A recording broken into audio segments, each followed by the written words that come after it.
Imagine for a moment the gentle ripple of a river as it slides past smooth stones, each wave finding its place without effort, each movement a perfect match between water and channel. That image, simple as it may seem, carries within it the essence of what philosophers and psychologists across centuries have called the flow state, a harmonious alignment of challenge and skill. A moment when consciousness seems to melt into the activity itself. To understand how this idea has traveled through time, we must walk back along a winding path, tracing the footprints of ancient sages, medieval warriors, and modern scientists, each of whom, in their own language, described that same seamless immersion. Our journey begins in the misty hills of ancient China, where the concept of wu-wei, often rendered as non-action or effortless action, was first articulated in the opening verses of the Tao Te Ching. Lao Tzu writes, "The sage does not act. Yet nothing is left undone." In those few lines lies a paradox that has fascinated commentators for millennia: to act without striving, to move without forcing. The Taoist master does not speak of performance in the modern sense. He speaks of aligning oneself so completely with the Tao, the underlying way of the universe, that every gesture becomes a natural expression of that alignment. In practical terms, a Taoist practitioner might spend years cultivating a sensitivity to the subtle currents of breath, posture, and intention, until the moment arrives when a sword is drawn and the blade glides through the air as if guided by the wind itself.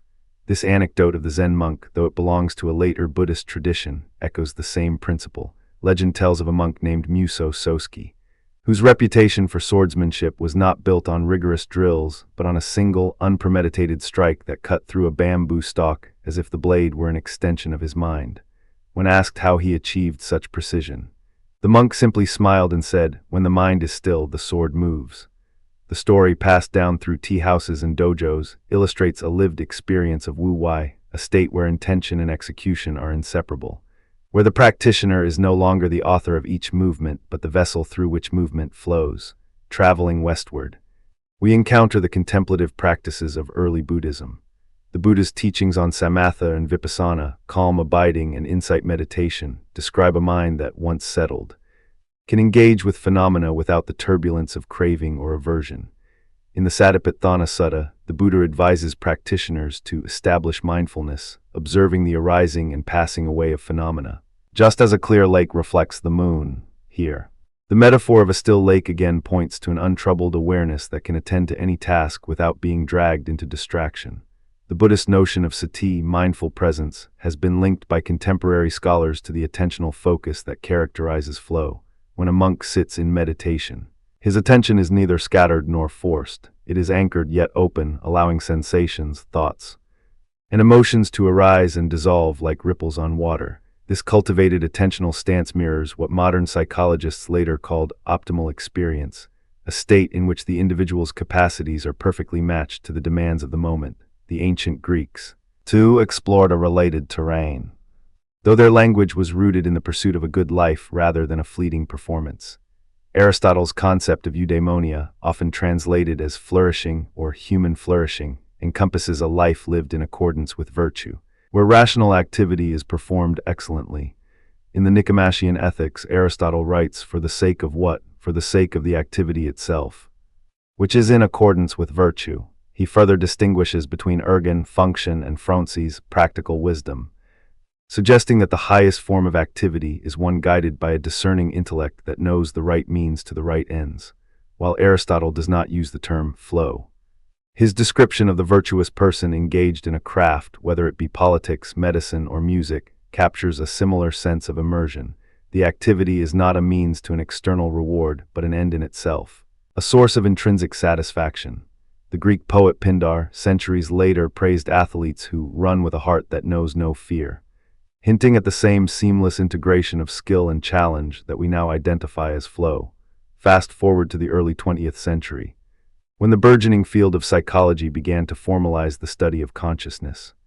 William James, often hailed as the father of American psychology, introduced the concept of the stream of consciousness, emphasizing the fluid, continuous nature of mental life. In his seminal work, The Principles of Psychology, James observes, "Our consciousness is a stream, it is a moving, ever-changing, ever-flowing thing." He also notes that certain activities, such as playing a musical instrument or solving a mathematical problem, can produce a single, unbroken focus that feels timeless. James's reflections were not yet a systematic theory of flow, but they laid the groundwork for later scholars to recognize the qualitative aspects of such experiences. Moreover, James's pragmatist philosophy, which valued the practical consequences of ideas, resonated with the Taoist emphasis on action without contrivance and the Buddhist focus on experiential insight. It was not until the 1970s that the term flow entered the academic lexicon, thanks to the Hungarian psychologist Mihaly Csikszentmihalyi, drawing upon his own experiences as a composer, a painter, and a mountain climber. Csikszentmihalyi sought to capture the universal qualities of those moments when individuals reported feeling completely involved in what they were doing. In his landmark book, Flow, The Psychology of Optimal Experience, he defines flow as a state characterized by 9 dimensions: clear goals, immediate feedback, a balance between challenge and skill, merging of action and awareness, loss of self-consciousness, a sense of control, distortion of temporal experience, intrinsic reward, and the experience being autotelic, valued for its own sake. He writes, "The best moments in our lives are not the passive, receptive, relaxing times. The best moments usually occur when a person's body or mind is stretched to its limits in a voluntary effort to accomplish something." This definition, while modern in its language, echoes the ancient teachings we have encountered: the Taoist wu-wei of effortless action, the Buddhist mindfulness of present-centered awareness, and Aristotle's virtue of activity for its own sake. To illustrate how these traditions converge, consider the anecdote of Ludwig van Beethoven during his creative storms. In the winter of 1804, while grappling with the encroaching silence of his deafness, Beethoven composed the Fifth Symphony. According to his biographer Anton Schindler, Beethoven would sit at his piano, eyes closed, his fingers moving as if guided by an inner force. He would become so absorbed that he would not notice the passage of hours, his face contorted in concentration, yet his demeanor remained calm, almost serene. When a visitor interrupted him, Beethoven reportedly said, "I am merely a vessel for the music. The notes come to me as if they are already formed." This description mirrors the flow experience, a merging of action and awareness, a loss of self-consciousness, and an intrinsic reward that transcends external validation. Beethoven's creative storms were not merely artistic outbursts. They were moments where his skill met the challenge of composing under profound personal adversity, yielding a state that modern scholars would label flow. These historical threads, Taoist wu-wei, Buddhist mindfulness, Aristotelian eudaimonia, William James's stream of consciousness, and Csikszentmihalyi's flow, are not isolated strands but interwoven fibers of a larger tapestry. Each tradition, in its own cultural and philosophical context, recognized that the highest quality of human activity arises when the individual's capacities are perfectly attuned to the demands of the moment, when the self dissolves into the task, and when the experience is rewarding in itself. Yet, this synthesis is not without its critics. Some scholars argue that the concept of flow, as articulated by Csikszentmihalyi, is fundamentally a Western construct, rooted in individualist notions of self-actualization and personal achievement. They point out that the term flow itself was coined in English, that the empirical studies largely involve Western participants, and that the underlying assumptions, such as the primacy of personal satisfaction over communal or spiritual goals, reflect a particular cultural bias.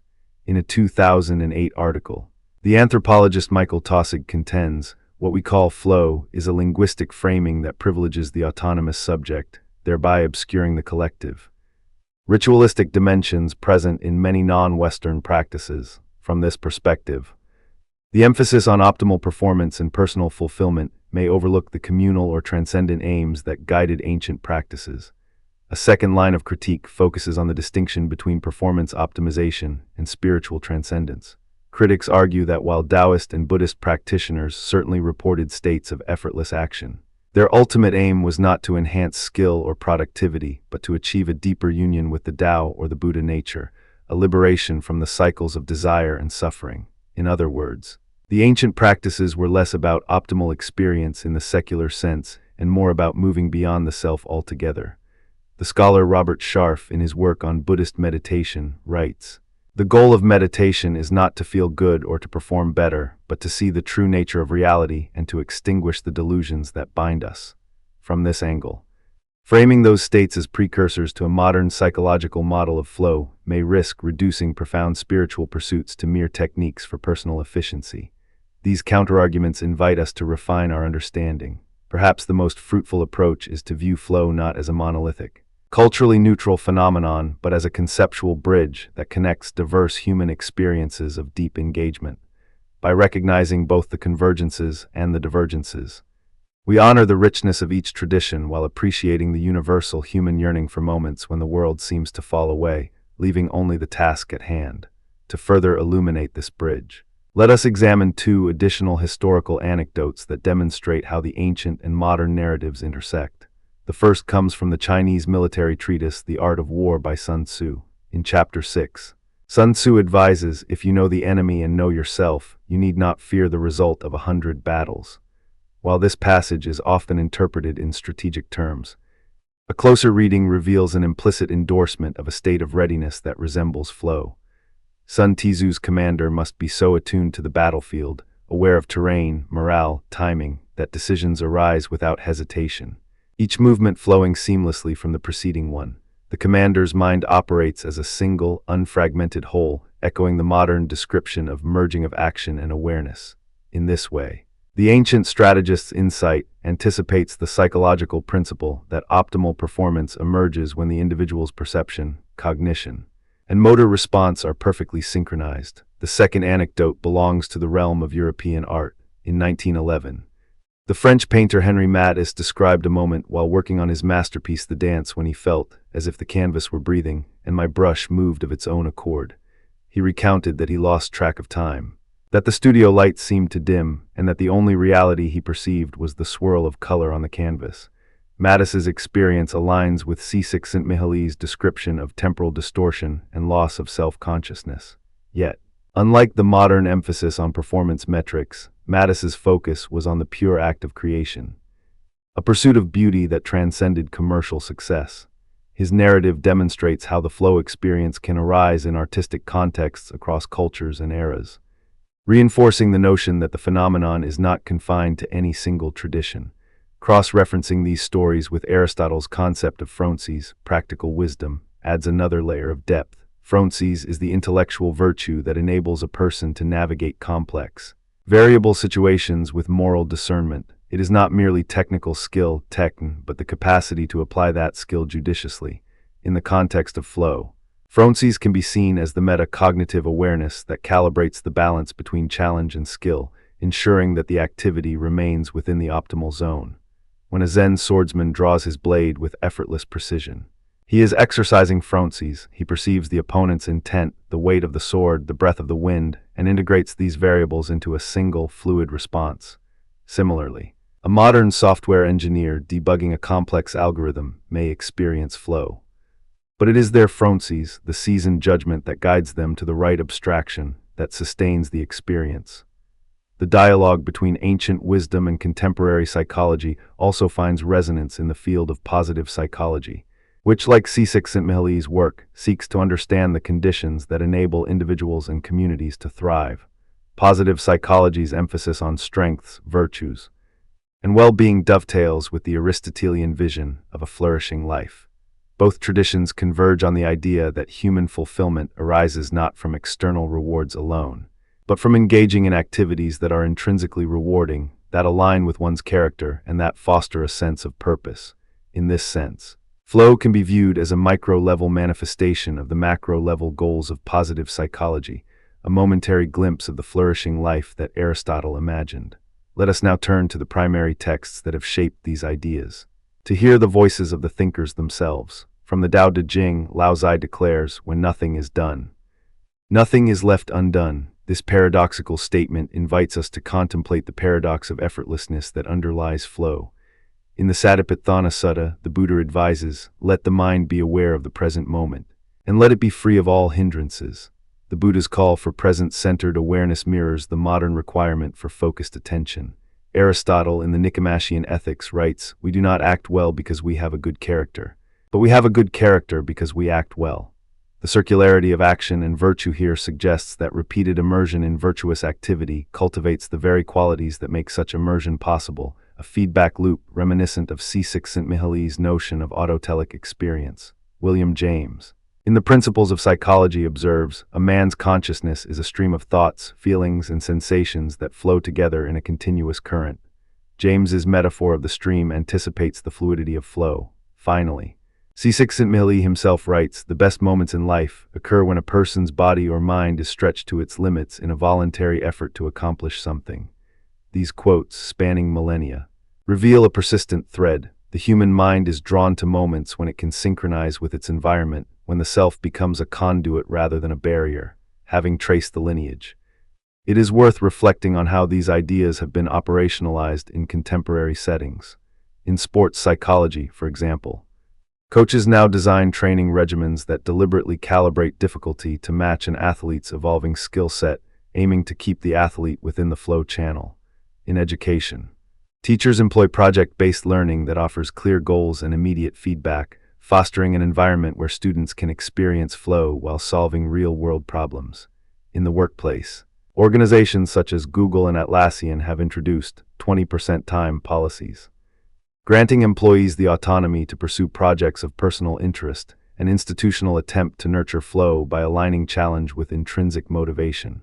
Even in therapeutic contexts, mindfulness-based interventions draw upon Buddhist practices to help patients cultivate present-moment awareness, thereby increasing the likelihood of experiencing flow in everyday activities.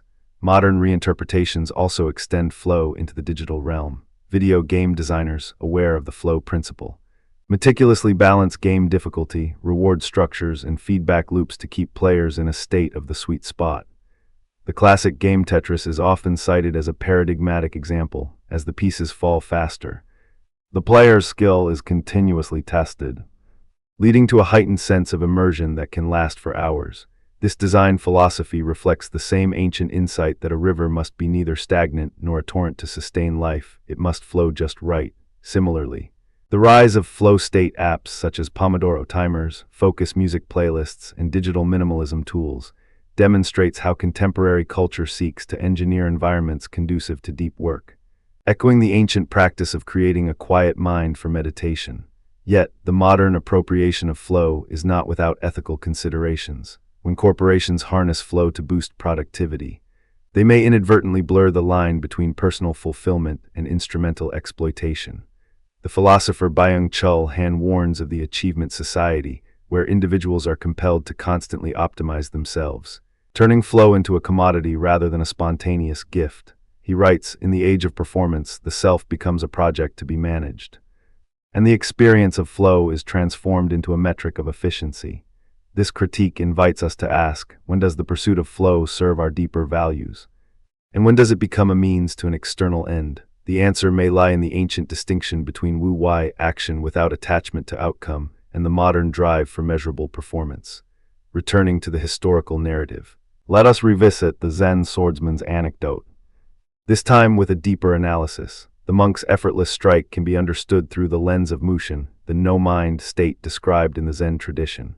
Mushin is a mental condition in which the practitioner's mind is free of clinging thoughts, allowing spontaneous, unmediated action. The swordsman's claim, when the mind is still, the sword moves, captures the essence of Mushin, the dissolution of the dualistic separation between subject and object. In contemporary terms, Mushin aligns with the flow component of loss of self-consciousness. Moreover, Mushin emphasizes that this state is cultivated through disciplined practice, not a fleeting accident, a point that resonates with Csikszentmihalyi's observation that flow experiences become more frequent as individuals develop expertise. Thus, the ancient practice provides both a phenomenological description and a methodological roadmap for achieving flow. Similarly, Beethoven's creative storms can be examined through the prism of telos, the Aristotelian notion of purpose. Beethoven's music, though born of personal anguish, was directed toward a higher artistic ideal, a synthesis of form, emotion, and universal resonance. In this sense, his flow moments were not merely self-indulgent escapism, but were guided by a teleological drive toward artistic truth. This perspective bridges the apparent gap between the ancient spiritual aim of transcendence and the modern emphasis on performance. Both are directed toward an ultimate purpose, whether it be enlightenment, virtue, or artistic expression. The interplay of these ideas also finds expression in contemporary research on neurobiology. Studies using functional MRI have identified that flow correlates with heightened activity in the prefrontal cortex specifically, regions associated with attention and working memory, while activity in the amygdala, the brain's threat detector, diminishes. This neurophysiological pattern mirrors the Buddhist observation that mindfulness reduces the grip of anxiety and fear, allowing the mind to settle into a state of focused calm. Likewise, the Taoist emphasis on naturalness can be linked to the brain's default mode network, which, when quieted through focused activity, enables the emergence of a unified conscious experience. These scientific findings do not diminish the philosophical richness of the ancient texts. Rather, they provide a complementary language that translates age-old insights into the vocabulary of modern neuroscience. In light of these convergences, we may ask, what does it mean for a concept like flow to have such deep historical roots? One answer is that the human mind, across cultures and epochs, has consistently sought ways to describe moments when the ordinary boundaries between self and world dissolve. Whether the language is wu-wei, sati, eudaimonia, or flow, the underlying phenomenology remains strikingly similar. This suggests that flow is not merely a cultural artifact but a fundamental aspect of human consciousness, a capacity that can be cultivated, refined, and applied across domains. Nevertheless, we must remain vigilant against the temptation to flatten these diverse traditions into a single, homogenized narrative. Each cultural context imbues the experience with its own values and purposes. The Taoist practitioner may seek harmony with the natural order. The Buddhist meditator may aim for liberation from suffering. The Greek philosopher may pursue virtue, and the modern psychologist may strive for optimal performance. Recognizing these distinct motivations enriches our understanding of flow, allowing us to appreciate both its universal qualities and its particular expressions. As we reflect on this historical tapestry, consider the words of the Sufi mystic Rumi, who wrote, "When you do something, you do it with all your heart, and the heart is a mirror of the divine." Though not part of the primary lineages we have traced, Rumi's poetic insight adds yet another dimension. The flow experience can be a mirror reflecting something larger than the self, a glimpse of the divine that transcends cultural boundaries. In this way, the flow state becomes a bridge, not only between ancient and modern thought, but also between the individual and the cosmos. To bring this exploration full circle, imagine yourself in a quiet room, perhaps seated at a desk, a piano, or a climbing wall. Your breath settles, your attention narrows, and the task before you begins to unfold with a rhythm that feels both challenging and familiar. In that moment, you are participating in a lineage that stretches back to Lao Tzu's river, to the Buddha's mindful breath, to Aristotle's virtuous activity, to Sun Tzu's strategic poise, to Beethoven's storm of notes, and to Csikszentmihalyi's scientific articulation. You are embodying a state that philosophers have called wu-wei, sati, eudaimonia, phronses, and now, flow. Each label offers a different facet of the same gem, a different angle from which to glimpse the shimmering interior of human potential. As we conclude this segment on the historical roots of flow, let us hold both the continuity and the diversity of these ideas in mind. The ancient sages did not set out to define a psychological construct for modern researchers, yet their observations of effortless action, mindful presence, and virtuous engagement anticipate the very core of what we now call flow. Modern psychologists, in turn, have taken these lived experiences, systematized them, and opened new pathways for empirical investigation, practical application, and ethical reflection. By honoring both the timeless insights of the past and the rigorous inquiries of the present, we can cultivate a richer, more nuanced appreciation of flow, one that respects its spiritual origins, acknowledges its cultural contexts, and embraces its potential to enhance human flourishing in the world today. When we speak of flow, we are not merely describing a fleeting feeling of pleasure or a momentary burst of excitement. We are referring to a structured, reproducible state of consciousness that has been mapped, measured, and perhaps most importantly, lived by people across a spectrum of pursuits, from the quiet concentration of a calligrapher to the high-stakes intensity of a surgical team in an operating theater. The Hungarian-American psychologist Mihaly Csikszentmihalyi distilled this phenomenon into 8 interlocking dimensions, each a thread that, when woven together, creates the fabric of what we call flow. In this segment, we will walk through each of those dimensions, pause to consider how they surface in everyday activity, then dive into 2 vivid case studies: a professional gamer navigating a world-class tournament and a surgeon performing a complex operation. Afterward, we will turn to the brain itself, tracing the dopamine pathways, the attentional networks, and the suppression of the default mode that together underpin the experience. We will also revisit the roots of concentration research in the work of William James. And we will entertain the most persistent criticisms, that flow is nothing more than a byproduct of high competence and that the model overlooks cultural variation. Finally, we will connect flow to the zone in sports psychology and to the Zen notion of effortless attention, showing how these ideas echo one another across disciplines and traditions. Let us begin with the first dimension, clear goals. In a flow experience, the individual knows, almost intuitively, what is to be achieved. The goal is not vague, nor is it hidden behind layers of ambiguity. It is a beacon that aligns perception, intention, and action. Imagine a violinist preparing for a concerto. The goal is not simply play well, but render the opening motif with a precise dynamic arc, sustain the second phrase in a seamless legato, and arrive at the climactic high C with a controlled vibrato. The clarity of that objective narrows the field of possible actions, allowing the performer to channel attention directly onto the necessary motor patterns. In the language of Csikszentmihalyi, this dimension eliminates the goal-setting paradox that often plagues novices. They may know they want to improve, yet they lack a concrete target. When the goal is clear, the mind can generate a feedback loop that is both rapid and meaningful. Setting the stage for the second dimension, immediate feedback. Immediate feedback is the sense that one's actions are being evaluated in real time, allowing for swift correction. In the violinist's example, the auditory echo of each note serves as an instant report. The brain hears a slightly flat pitch. The finger adjusts, a too sharp intonation prompts a subtle shift in bow pressure. This feedback is not delayed by external assessment, it is embedded in the activity itself. In many flow-rich activities, the environment is designed to provide such feedback. A video game, for instance, offers visual cues, sound effects, and score updates the instant a player makes a move. The feedback is calibrated to be neither overwhelming nor absent, striking a balance that sustains engagement without causing frustration. The immediacy of feedback creates a sense of causality. The player perceives a direct link between intention and outcome, reinforcing the feeling that they are in control even as the challenge escalates. The third dimension, balance between challenge and skill, is perhaps the most iconic. Flow arises when the perceived difficulty of the task matches, or slightly exceeds, the individual's current level of competence. If the challenge is too low, boredom seeps in. If it is too high, anxiety takes hold. The sweet spot is a dynamic equilibrium, a zone of proximal development in Vygotskian terms, where learning is most potent.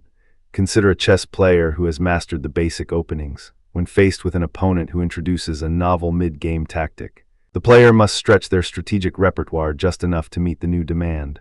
The tension between what the player can do and what the opponent forces them to do creates a fertile ground for flow.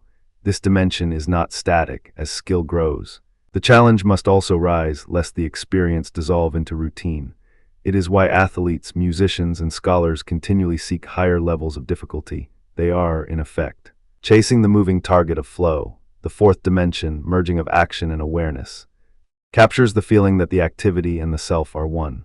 The term autotelic, meaning self-generated in Greek, was introduced by Csikszentmihalyi to describe experiences whose reward is intrinsic, not contingent on external validation.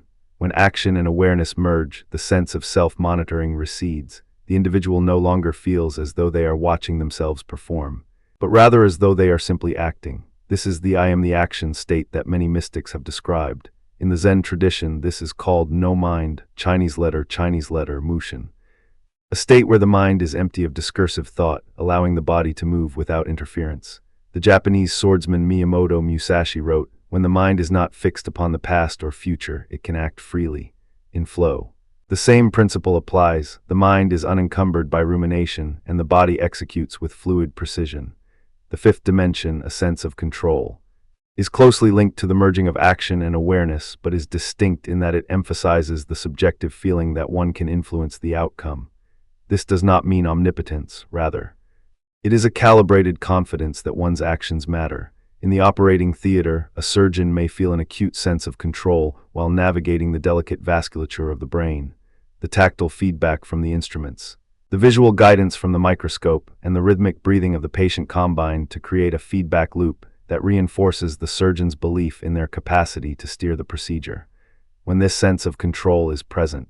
Anxiety diminishes and the mind can allocate its resources toward fine-grained perception and decision-making.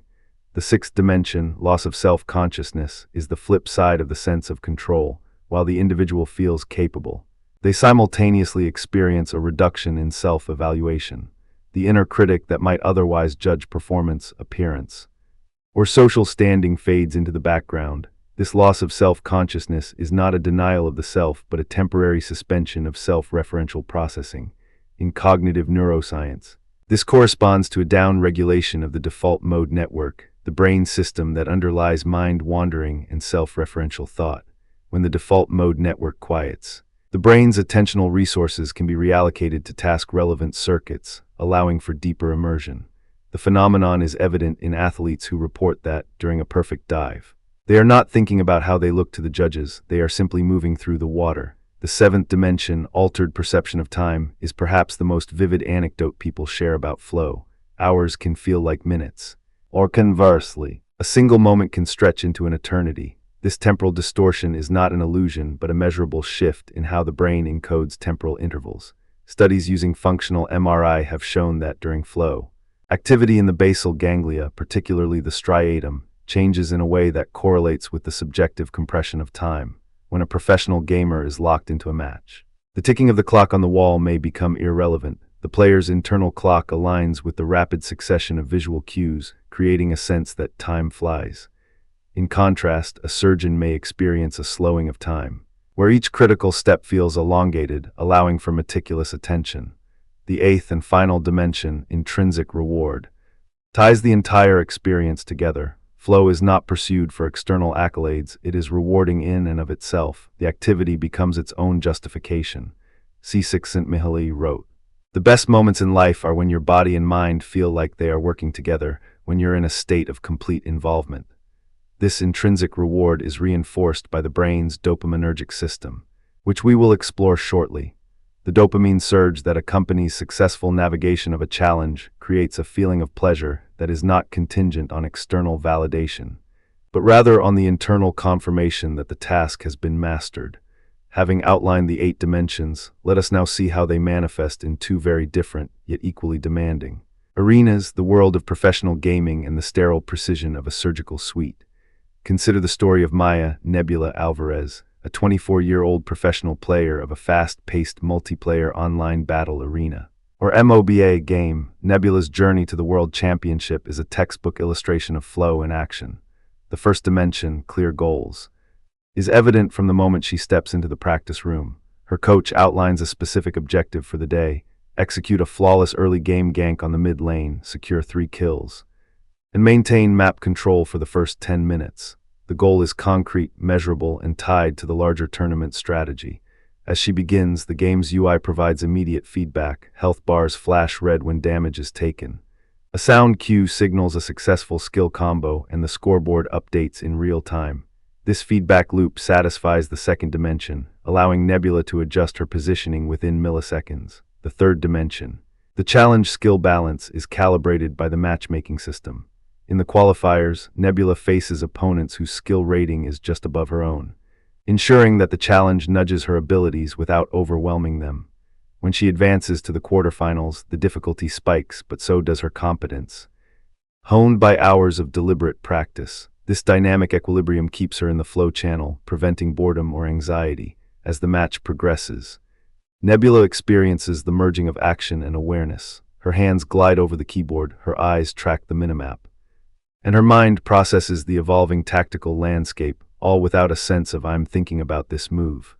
She reports later, "It felt like the game was moving through me." Not the other way around. This is the fourth dimension in vivid form. Simultaneously, she feels a profound sense of control. The precision of her micro-clicks translates directly into in-game actions, reinforcing the fifth dimension. The sixth dimension, loss of self-consciousness, is apparent when Nebula notes that she was not aware of the audience's cheers or the camera crew. The external gaze receded, her focus narrowed to the pixelated battlefield. Time, for Nebula, became elastic. The match lasted 45 minutes, yet she recalls the first half as a blur. In a post-match interview, she said, "It's like the clock stopped ticking. I was just riding the wave of each team fight. This altered perception of time illustrates the seventh dimension. Finally, the intrinsic reward was palpable, even before the final scoreboard declared victory. Nebula felt a deep satisfaction from executing a perfectly timed ultimate ability that turned the tide of battle. The dopamine surge that accompanied that success reinforced the intrinsic reward. Completing the eighth dimension, now shift to the operating theater where Dr. Samuel Ley, a cardiovascular surgeon, prepares for a complex aortic aneurysm repair. The stakes are high. The margin for error minuscule. Dr. Lee's clear goal is articulated in the preoperative briefing.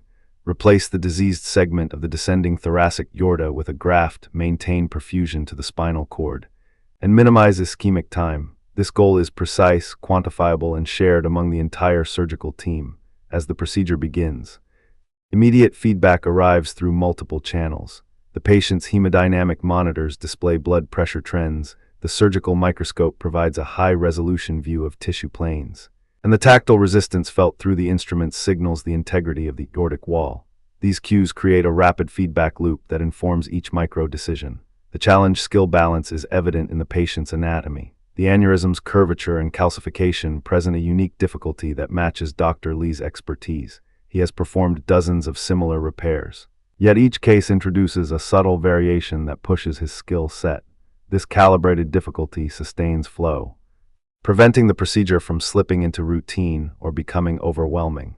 As Dr. Lee advances through the operation, he experiences the merging of action and awareness. His hands move with a fluidity that seems to anticipate the next suture. His visual field narrows to the arterial wall, and his mind registers the rhythm of the heart without conscious deliberation. He later described the moment of graft deployment as the point where I was not thinking about the graft, I was simply becoming the graft. This is the fourth dimension manifesting in a high-stakes medical context. A sense of control emerges from the coordinated choreography of the surgical team. The anesthesiologist adjusts ventilation based on real-time blood gas readings. The scrub nurse hands instruments with anticipatory timing, and Dr. Lee's own movements are guided by the tactile feedback of the tissue.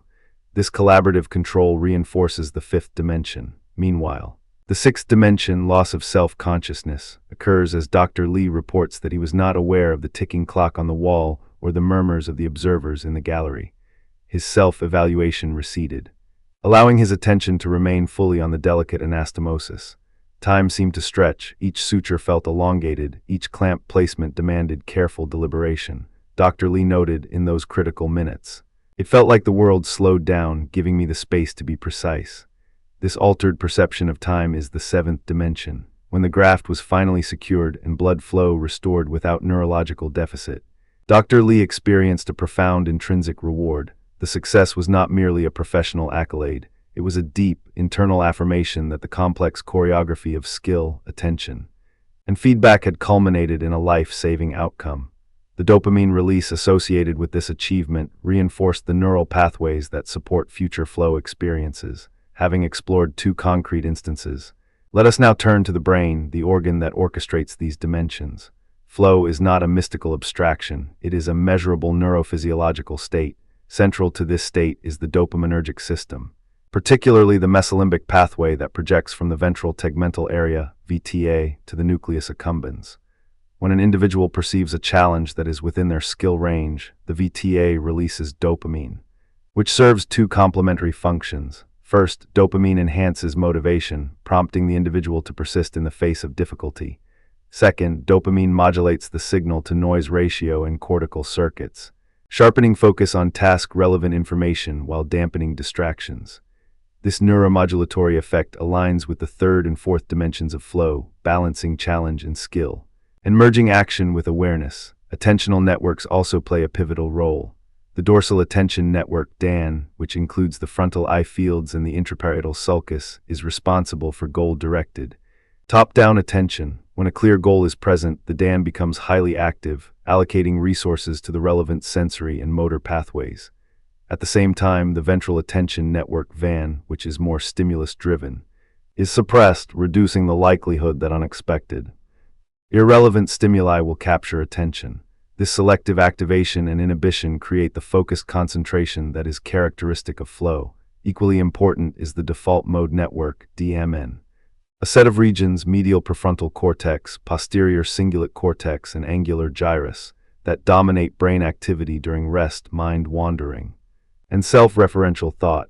Functional imaging studies have consistently shown that during flow, activity in the DMN diminishes markedly. This suppression correlates with the loss of self-consciousness and the merging of action and awareness. When the DMN quiets, the brain's background chatter recedes, allowing the task-positive networks to dominate.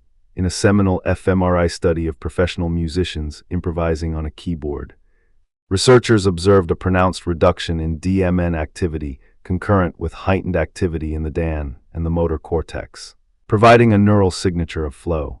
The interplay of these networks is further modulated by the anterior cingulate cortex (ACC), which monitors performance and detects errors. In flow, the ACC signals errors swiftly, prompting immediate feedback without disrupting the overall immersion. This rapid error detection aligns with the second dimension, immediate feedback, and ensures that adjustments are made on the fly. Literally, to appreciate the historical lineage of these ideas, we must travel back to the late 19th century, to the laboratory of William James at Harvard. James, often regarded as the father of American psychology, was fascinated by what he called the stream of consciousness. In his 1890 work, The Principles of Psychology, he wrote, "Consciousness is a flow, a river, a stream." James conducted introspective experiments where subjects were asked to report, moment by moment, the contents of their awareness while engaged in simple tasks such as reading or listening to music. He observed that when participants were deeply absorbed, their reports became sparse, focusing only on the immediate sensory input and the task at hand, while the usual self-reflective commentary faded. This early observation of reduced self-referential thought foreshadowed modern findings about DMN suppression during flow. A second historical anecdote comes from the work of the Russian physiologist Ivan Pavlov, better known for his conditioning experiments with dogs. In a lesser-known series of studies conducted around 1910, Pavlov investigated the phenomenon of intellectual fatigue in human subjects performing repetitive arithmetic tasks. He noted that when participants were given a clear, immediate goal solving a set number of problems within a fixed time, and received immediate auditory feedback after each correct answer, they reported a heightened sense of engagement and a distortion of time. Much like the flow participants later described, Pavlov's observations, though framed within the language of fatigue, anticipated the importance of clear goals and immediate feedback as essential ingredients for optimal performance. These early explorations laid the groundwork for Csikszentmihalyi's systematic research in the 1970s, where he combined diary methods, experience sampling, and later neuroimaging to articulate the 8 dimensions that have become the cornerstone of flow theory. Despite the elegance of this model, it has attracted robust criticism. One line of critique argues that flow is merely a byproduct of high competence. In other words, when someone is exceptionally skilled, any activity they engage in will feel effortless and rewarding. And the label flow merely rebrands expertise. Proponents of this view point to elite athletes, virtuoso musicians, and seasoned surgeons, noting that they report flow experiences precisely because they have already mastered the fundamental components of their craft. From this perspective, the 8 dimensions are not causal mechanisms but descriptive markers that inevitably accompany high proficiency. A counter-argument to this critique emphasizes that flow can be induced in novices, provided that the task is appropriately scaffolded. Csikszentmihalyi's own field studies included reports from children learning to ride bicycles, where the balance of challenge and skill was calibrated through incremental support, training wheels, gradual incline, and immediate feedback from the sensation of balance. These novice experiences still fulfilled the 8 dimensions, suggesting that flow is not exclusive to experts but can be cultivated through deliberate design of tasks. A second, perhaps more profound, criticism concerns cultural variability. The original flow studies were conducted primarily in Western, industrialized societies, focusing on individualistic pursuits such as solo sports, artistic creation, or solitary work. Critics argue that in collectivist cultures, where interdependence and communal harmony are emphasized, the experience of flow might be conceptualized differently, or the dimensions might manifest in alternative ways. For instance, in a Japanese tea ceremony, the emphasis on ritual, shared aesthetic appreciation, and the presence of an audience might shift the balance between self-consciousness and immersion. Some scholars have observed that in such contexts, the loss of self-consciousness may be less pronounced. replaced by a heightened awareness of social synchrony. Moreover, the notion of intrinsic reward might be intertwined with collective approval rather than personal satisfaction. To address these concerns, contemporary researchers have begun to expand the flow framework. A cross-cultural study by Nakamura and Csikszentmihalyi, 2009, examined flow experiences among Japanese calligraphers. The participants reported that while they still experienced clear goals and immediate feedback, the dimension of loss of self-consciousness was often described as loss of ego rather than loss of self, reflecting a cultural framing that emphasizes the dissolution of the individual into the group or tradition. This suggests that the core neurocognitive mechanisms, dopamine release, attentional network activation, DMN suppression may be universal, while the phenomenological language varies across cultures. Linking flow to related concepts deepens our understanding. In sports psychology, the term zone is frequently used to describe an athlete's optimal performance state. The zone shares many features with flow, clear goals, immediate feedback, challenge, skill balance, but often carries a connotation of fleeting, almost mystical achievement. Researchers such as Robert Nidefer have identified attentional focus as a key variable in the zone, distinguishing between narrow, internal focus and broad, external focus. This aligns with the attentional network dynamics described earlier. The dorsal attention network narrows focus, while the ventral network remains suppressed. Mirroring the flow state, Zen Buddhism offers another parallel in the concept of effortless attention. Chinese letter, Mu Rodo. The Zen master Dogen wrote in Shabo Genzo, when sitting, "The mind is not a thing that does anything, it simply is."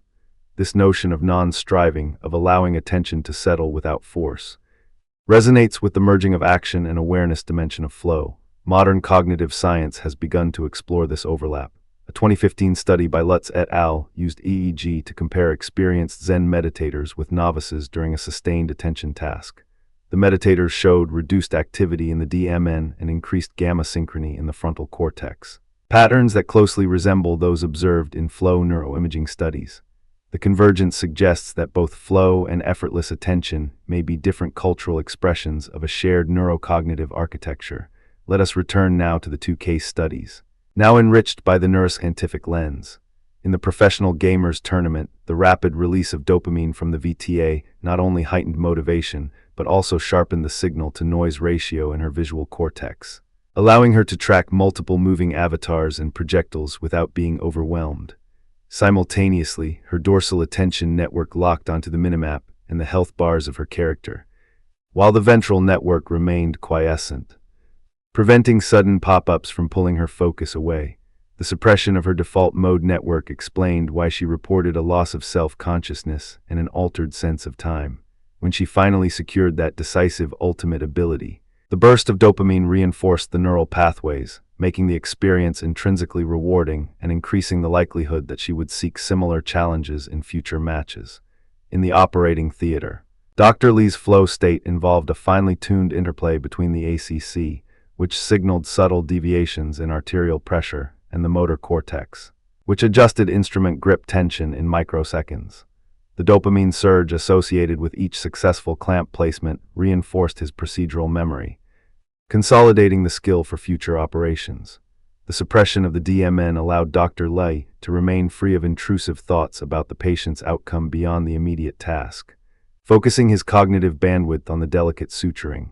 The altered perception of time, often described as time dilation, provided a mental buffer that facilitated meticulous attention to each suture, reducing the risk of error. What about the broader implications of understanding flow at this depth? In education, designers of curricula can structure learning activities to align with the 8 dimensions by setting clear, achievable objectives, providing immediate feedback through digital platforms, and calibrating difficulty to the learner's current skill level. Educators can foster flow, leading to deeper engagement and better retention. In the workplace, managers can apply these principles to design tasks that balance challenge and autonomy, thereby increasing employee satisfaction and productivity.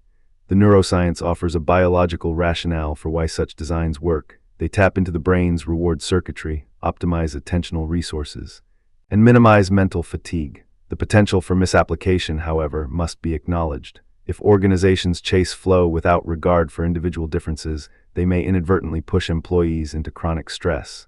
mistaking high challenge for flow when competence is insufficient. The distinction between anxiety and flow hinges on the perception of control. Therefore, any implementation must include mechanisms for real-time feedback and skill development, ensuring that participants can adjust their challenge level before anxiety sets in. To bring the discussion full circle, let us revisit the words of Mihaly Csikszentmihalyi himself. In his 1990 book Flow, The Psychology of Optimal Experience, he wrote, "The best moments in our lives are not the passive, receptive, dreamy states, but the active, engaged, and purposeful ones where we are fully immersed in what we do." This statement captures the essence of the 8 dimensions: purpose, engagement, and immersion. Yet, as we have seen, the experience is not merely psychological. It is anchored in neurobiology, shaped by cultural narratives, and observable across domains as diverse as esports and cardiac surgery. In closing, the anatomy of flow is both intricate and elegant. Clear goals act as the compass, immediate feedback serves as the map's legend, the balance of challenge and skill provides the terrain, merging of action and awareness becomes the vehicle that carries us forward. A sense of control steadies the wheels, while loss of self-consciousness clears the windshield. Altered time perception stretches the road ahead, and intrinsic reward fuels the engine. Underlying all of this is a symphony of neural processes, dopamine's rewarding cadence, the dorsal attention network's focused rhythm, the default mode network's quieted hum, working together to produce a state that feels, to the participant, both effortless and profoundly meaningful. When we recognize flow as a universal, biologically grounded phenomenon, we open the door to harnessing it intentionally. Whether you are a gamer seeking the next level of performance, a surgeon aiming for flawless precision, a teacher crafting a lesson that captivates, or simply an individual yearning for moments of deep engagement in everyday life, the 8 dimensions provide a roadmap. By aligning your activities with clear goals, ensuring immediate feedback, calibrating challenge to skill, fostering the merger of action and awareness, cultivating a sense of control, allowing self-consciousness to recede, embracing the fluidity of time, and savoring the intrinsic reward, you can invite flow to arise. In doing so, you tap into the same neural pathways that have guided explorers of the mind for over a century, from William James's stream of consciousness to the Zen master's effortless attention. And you become a participant in a timeless dance between brain, body, and world. Imagine stepping into a room where the world seems to melt away, where each breath aligns with the rhythm of your thoughts, and the work you are doing feels as natural as the tide pulling at the shore. That is the essence of flow, a state of seamless engagement that transforms ordinary tasks into something luminous, something that feels both effortless and deeply rewarding. In this segment, we will walk together through a step-by-step guide to cultivating that state across the many domains of everyday life: the creative arts, the demands of professional work, the structure of education, and even the moments of leisure that replenish us. We will follow the day of Maya, a freelance writer who has learned to shape her schedule like a sculptor shaping stone. And we will accompany Mr. Alvarez, a high school teacher who has redesigned his classroom to become a fertile ground for his students' flow. Along the way, we will explore the subtle influence of lighting, sound, and ergonomics, the quiet power of rituals, and the stories of historic spaces that seem to breathe flow into everything that happened within them. The Bauhaus workshop buzzing with interdisciplinary experiment, and the Japanese tea room where simplicity and mindfulness converge. We will also pause to hear the voices of dissent, the claim that modern distractions have rendered flow a relic of a quieter past, and the warning that chasing flow too aggressively can slide into burnout. By cross-referencing habit formation theory, Cal Newport's concept of deep work, and age-old mindfulness practices, we will see how flow is not an isolated phenomenon, but a thread woven through the fabric of how we live, learn, and create.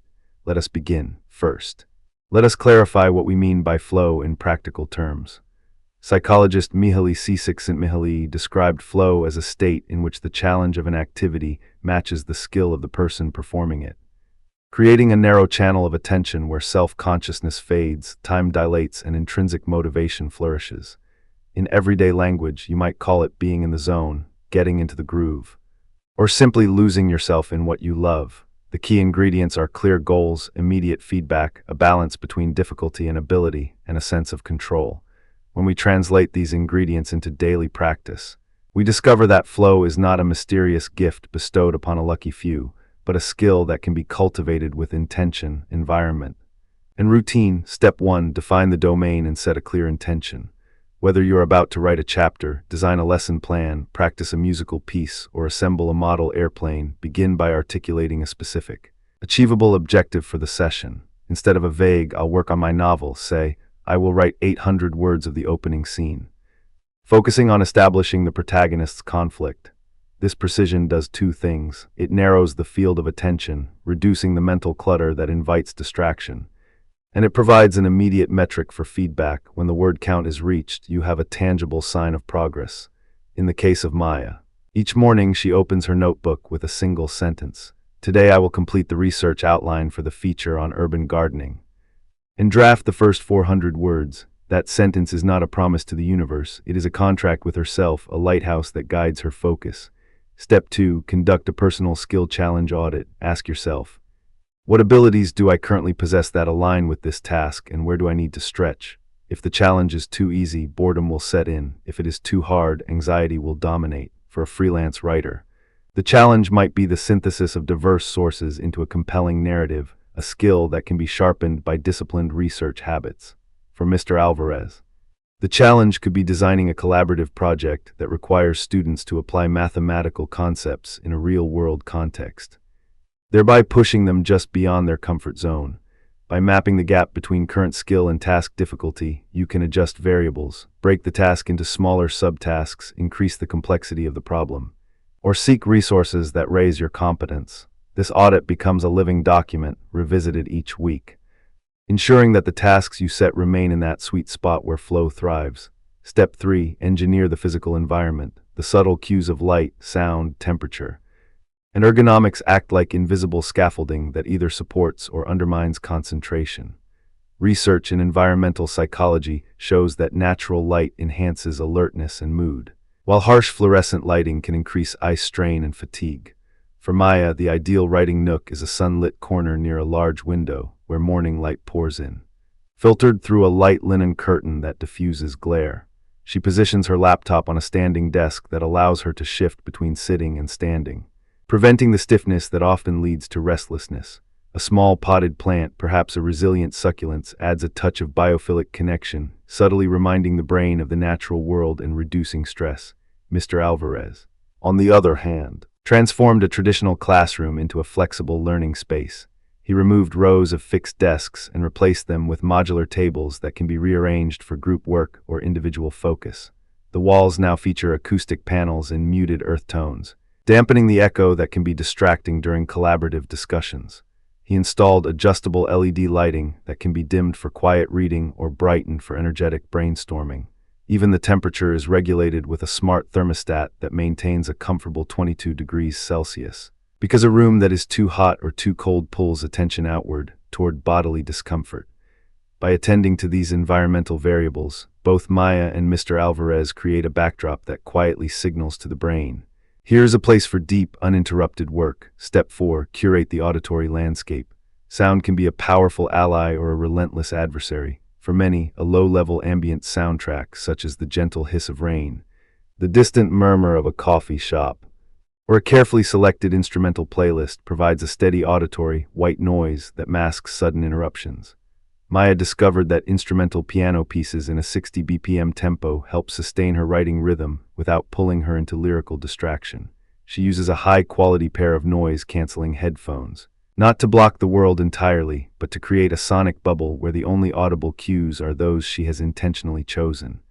Mr. Alvarez, aware that his students have diverse auditory preferences, introduced a sound zone policy, a corner of the classroom equipped with soft headphones and a curated library of focus-enhancing tracks, ranging from classical strings to ambient electronic. He also employs brief periods of intentional silence, what he calls the pause, where the entire class sits quietly for 2 minutes before a group activity begins.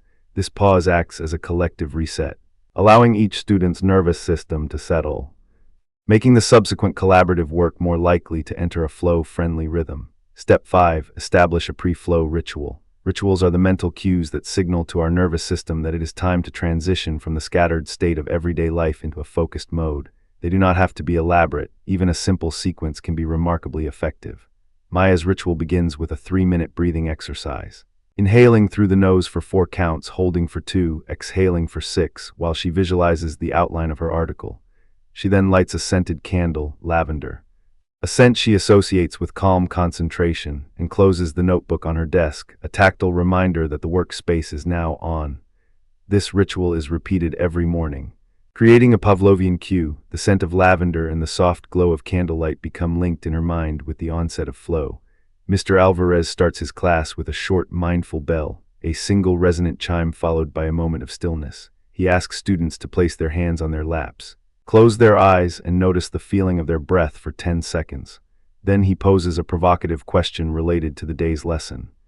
Inviting curiosity, this brief ritual not only calms the classroom, but also aligns the collective attention toward the upcoming intellectual challenge, priming the students for a state of engaged learning. Step 6. Implement time boxing with the Pomodoro technique, but with flexibility for flow. The classic Pomodoro, 25 minutes of work followed by a 5-minute break, helps many people maintain focus. However, when you're already in flow, interrupting the session can feel jarring. The key is to allow the flow to dictate the length of the work block while still honoring the principle of regular rest. Maya uses a soft timer set to 45 minutes, but she monitors her own experience. If she feels deeply immersed and the task is progressing smoothly, she lets the timer go unnoticed, extending the session until a natural pause emerges. Conversely, if she notices her attention drifting, she respects the timer and takes a brief walk. Mr. Alvarez applies a similar approach with his students. He structures lessons in 30-minute focus windows, but he trains his class to recognize when they have reached a natural stopping point, encouraging them to jot down a quick reflection before transitioning. This balance respects the autonomy of flow while preventing the mind from slipping into fatigue. Step 7. Integrate immediate feedback loops. Flow thrives on clear, rapid feedback because it informs the mind whether the current actions are moving toward the goal. For a writer, feedback can be as simple as the visual cue of a growing word count, the satisfaction of a completed paragraph, or the rhythm of a sentence that reads aloud smoothly. Maya sets up a digital word count widget on her screen, positioned at the top left, so that each time she reaches a milestone, 200, 400, 600 words, she experiences a micro reward. She also records herself reading aloud the paragraph she just finished, listening for flow in the cadence. For a teacher, feedback can be built into the lesson through quick formative assessments, a 1-minute exit ticket, a live poll, or a peer review exchange. Mr. Alvarez uses a digital platform where students upload a prototype of their project and receive instant, rubric-based feedback, allowing them to iterate in real time. This loop sustains momentum and reinforces the sense of agency that is central to flow. Step 8. Reflect and iterate after each session. The end of a flow experience is an opportunity for metacognition, thinking about thinking. Maya keeps a brief journal entry after each writing block, noting the environmental conditions, her mental state, any interruptions, and the quality of the output. She asks herself, what helped me stay present? What pulled me out? Over weeks, patterns emerge. Perhaps a certain time of day consistently yields deeper focus, or a particular type of background music becomes a trigger. Mr. Alvarez conducts a similar reflective practice with his class, allocating the last 5 minutes of a lesson for students to write a flow log, describing what helped them stay engaged and what obstacles appeared. He then reviews these logs to adjust the classroom dynamics, the pacing of activities, or the difficulty level of tasks. Reflection closes the loop, turning each flow episode into data that informs future design. Now let us step into Maya's day, to see how these steps coalesce into a lived experience of flow. Maya is a freelance writer living in a modest loft overlooking a bustling street. Her day begins at 7 a.m. with a glass of water, a light stretch, and the 3-minute breathing ritual described earlier. She lights her lavender candle, opens her laptop, and reviews her intention, research and outline the piece on community-grown vegetables. Then draft 400 words. She checks the weather forecast, noting that the morning sun will be bright but not scorching, and she opens the curtains to let natural light flood the space. The room is at a comfortable temperature. The standing desk is set at the optimal height, and her noise-canceling headphones are ready with a curated playlist of low-tempo piano. She opens a new document, pulls up her research tabs, and begins a quick scan of recent articles. Because she has pre-selected reputable sources the night before, a habit formed through her skill challenge audit, she avoids the endless scroll that often leads to distraction. As she reads, she highlights key points, and the process of annotation provides the immediate feedback she needs. After 20 minutes, she feels the first stirrings of flow. Her mind is no longer cataloging information, but but weaving connections between urban rooftop gardens and the social dynamics of neighborhood food sharing. She notes the emerging structure in a mind map, and the sense of control deepens. At the 45-minute mark, she glances at her timer. The words are still flowing, the paragraph is taking shape, and she feels a gentle resistance to stopping. She decides to let the session continue for another 10 minutes, trusting the internal cue that she is still in a productive rhythm. When she finally pauses, she saves the document, closes the laptop, and takes a 5-minute walk to the small balcony. Breathing in the crisp morning air, the break is not a forced interruption but a mindful transition, allowing her nervous system to reset. She returns to her desk, lights a fresh candle, and begins the drafting phase. The outline now serves as a scaffold. Each sentence she writes feels like laying a brick in a well-planned wall. The word count climbs steadily, the feedback widget glows green at each milestone, and the sensation of time slipping away becomes palpable. She looks up and realizes it is already noon. Maya's reflective journal entry notes that the combination of natural light, the scent of lavender, and the pre-work breathing ritual were the strongest contributors to her flow. She also records a minor disruption. A delivery truck outside caused a brief burst of noise that momentarily broke her concentration. She decides to add a soft white noise track to her playlist to mask such external sounds in the future. By the end of the day, Maya has completed the research outline, drafted 850 words, and feels a quiet satisfaction that is not tied to external validation, but to the intrinsic reward of having been fully present. Her day exemplifies how deliberate structuring of environment, intention, and ritual can turn a freelance career, often riddled with uncertainty, into a series of flow-rich episodes. Now let us turn to Mr. Alvarez's classroom, where the goal is not only his own flow, but that of his students. He teaches a mixed ability 10th grade mathematics class, and he has been experimenting with project-based learning to foster deeper engagement. The lesson of the day is applying linear functions to real-world data. He begins with the mindful bell, a resonant tone that fills the room, followed by a brief breathing pause. He then poses a question: how could we use a simple equation to predict the growth of a school garden over the next year? The students, already primed by the ritual, lean forward, eyes bright with curiosity. He divides the class into small groups, each equipped with a modular table, a set of colored markers, and a tablet displaying a shared spreadsheet. The room's adjustable lighting is set to a soft, even glow, bright enough for reading but gentle enough to avoid glare. The acoustic panels absorb the chatter, ensuring that each group's conversation stays contained. As the groups begin to collect data, measuring plant height, recording sunlight exposure, they encounter the first challenge: translating the raw observations into a linear model. Mr. Alvarez circulates, offering immediate feedback. What does the slope represent in this context? How does changing the unit affect the interpretation? These questions create a feedback loop that keeps the student's attention locked onto the problem. At the 30-minute focus window, he checks in with a quick poll. On a scale of 1 to 5, how confident are you in setting up the equation? The results show a mixed picture. Some groups are at a 4, others at a 2. He adjusts the difficulty by providing an additional scaffold for the lower confidence groups, a step-by-step guide on plotting points, while inviting the higher confidence groups to explore non-linear extensions, such as quadratic fits. This dynamic calibration mirrors the skill challenge audit, ensuring that each group hovers near the edge of their competence, the sweet spot where flow is most likely. As the lesson progresses, the room fills with the soft rustle of markers, the occasional click of a tablet, and the low hum of focused conversation.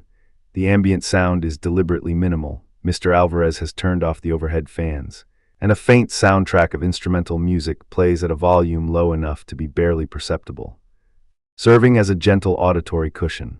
The students are so absorbed that they lose track of time. A glance at the clock reveals that 40 minutes have passed, yet the groups are still engaged, refining their equations, testing predictions, and iterating on their models. When the timer signals the end of the focus window, Mr. Alvarez does not abruptly halt the activity. Instead, he signals a transition with a soft chime, mirroring the opening bell, and invites each group to share a 1-minute flow reflection. They describe what helped them stay engaged: a clear goal, the ability to see immediate results on the spreadsheet, the supportive peer discussion, and what obstacles emerged, such as a confusing data point or a moment of boredom.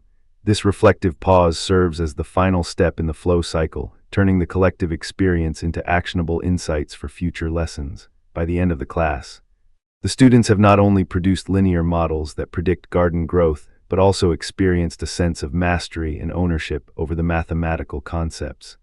Mr. Alvarez records the reflections in his teaching journal, noting that the combination of modular furniture, adjustable lighting, and the pre-lesson ritual contributed most strongly to the flow experience. He also identifies a minor distraction, a hallway door that opened frequently, letting in brief bursts of conversation. To mitigate this, he plans to schedule a quiet corridor period during future flow-focused lessons, echoing the strategy Meyer employed with white noise. These two case studies illustrate how the abstract principles of flow translate into concrete, day-to-day practices, yet the environment itself, beyond the immediate workspace, has a storied history of nurturing flow. Consider the Bauhaus workshop in early 20th century Germany, founded by Walter Gropius in 1919. The Bauhaus was more than an art school. It was a crucible where architects, designers, and craftsmen collaborated in a shared studio space. The workshop's layout was deliberately open, flooded with natural light from expansive windows, and equipped with movable workbenches that could be reconfigured for individual projects or collective experiments. Students moved fluidly between disciplines, guided by the philosophy that form follows function.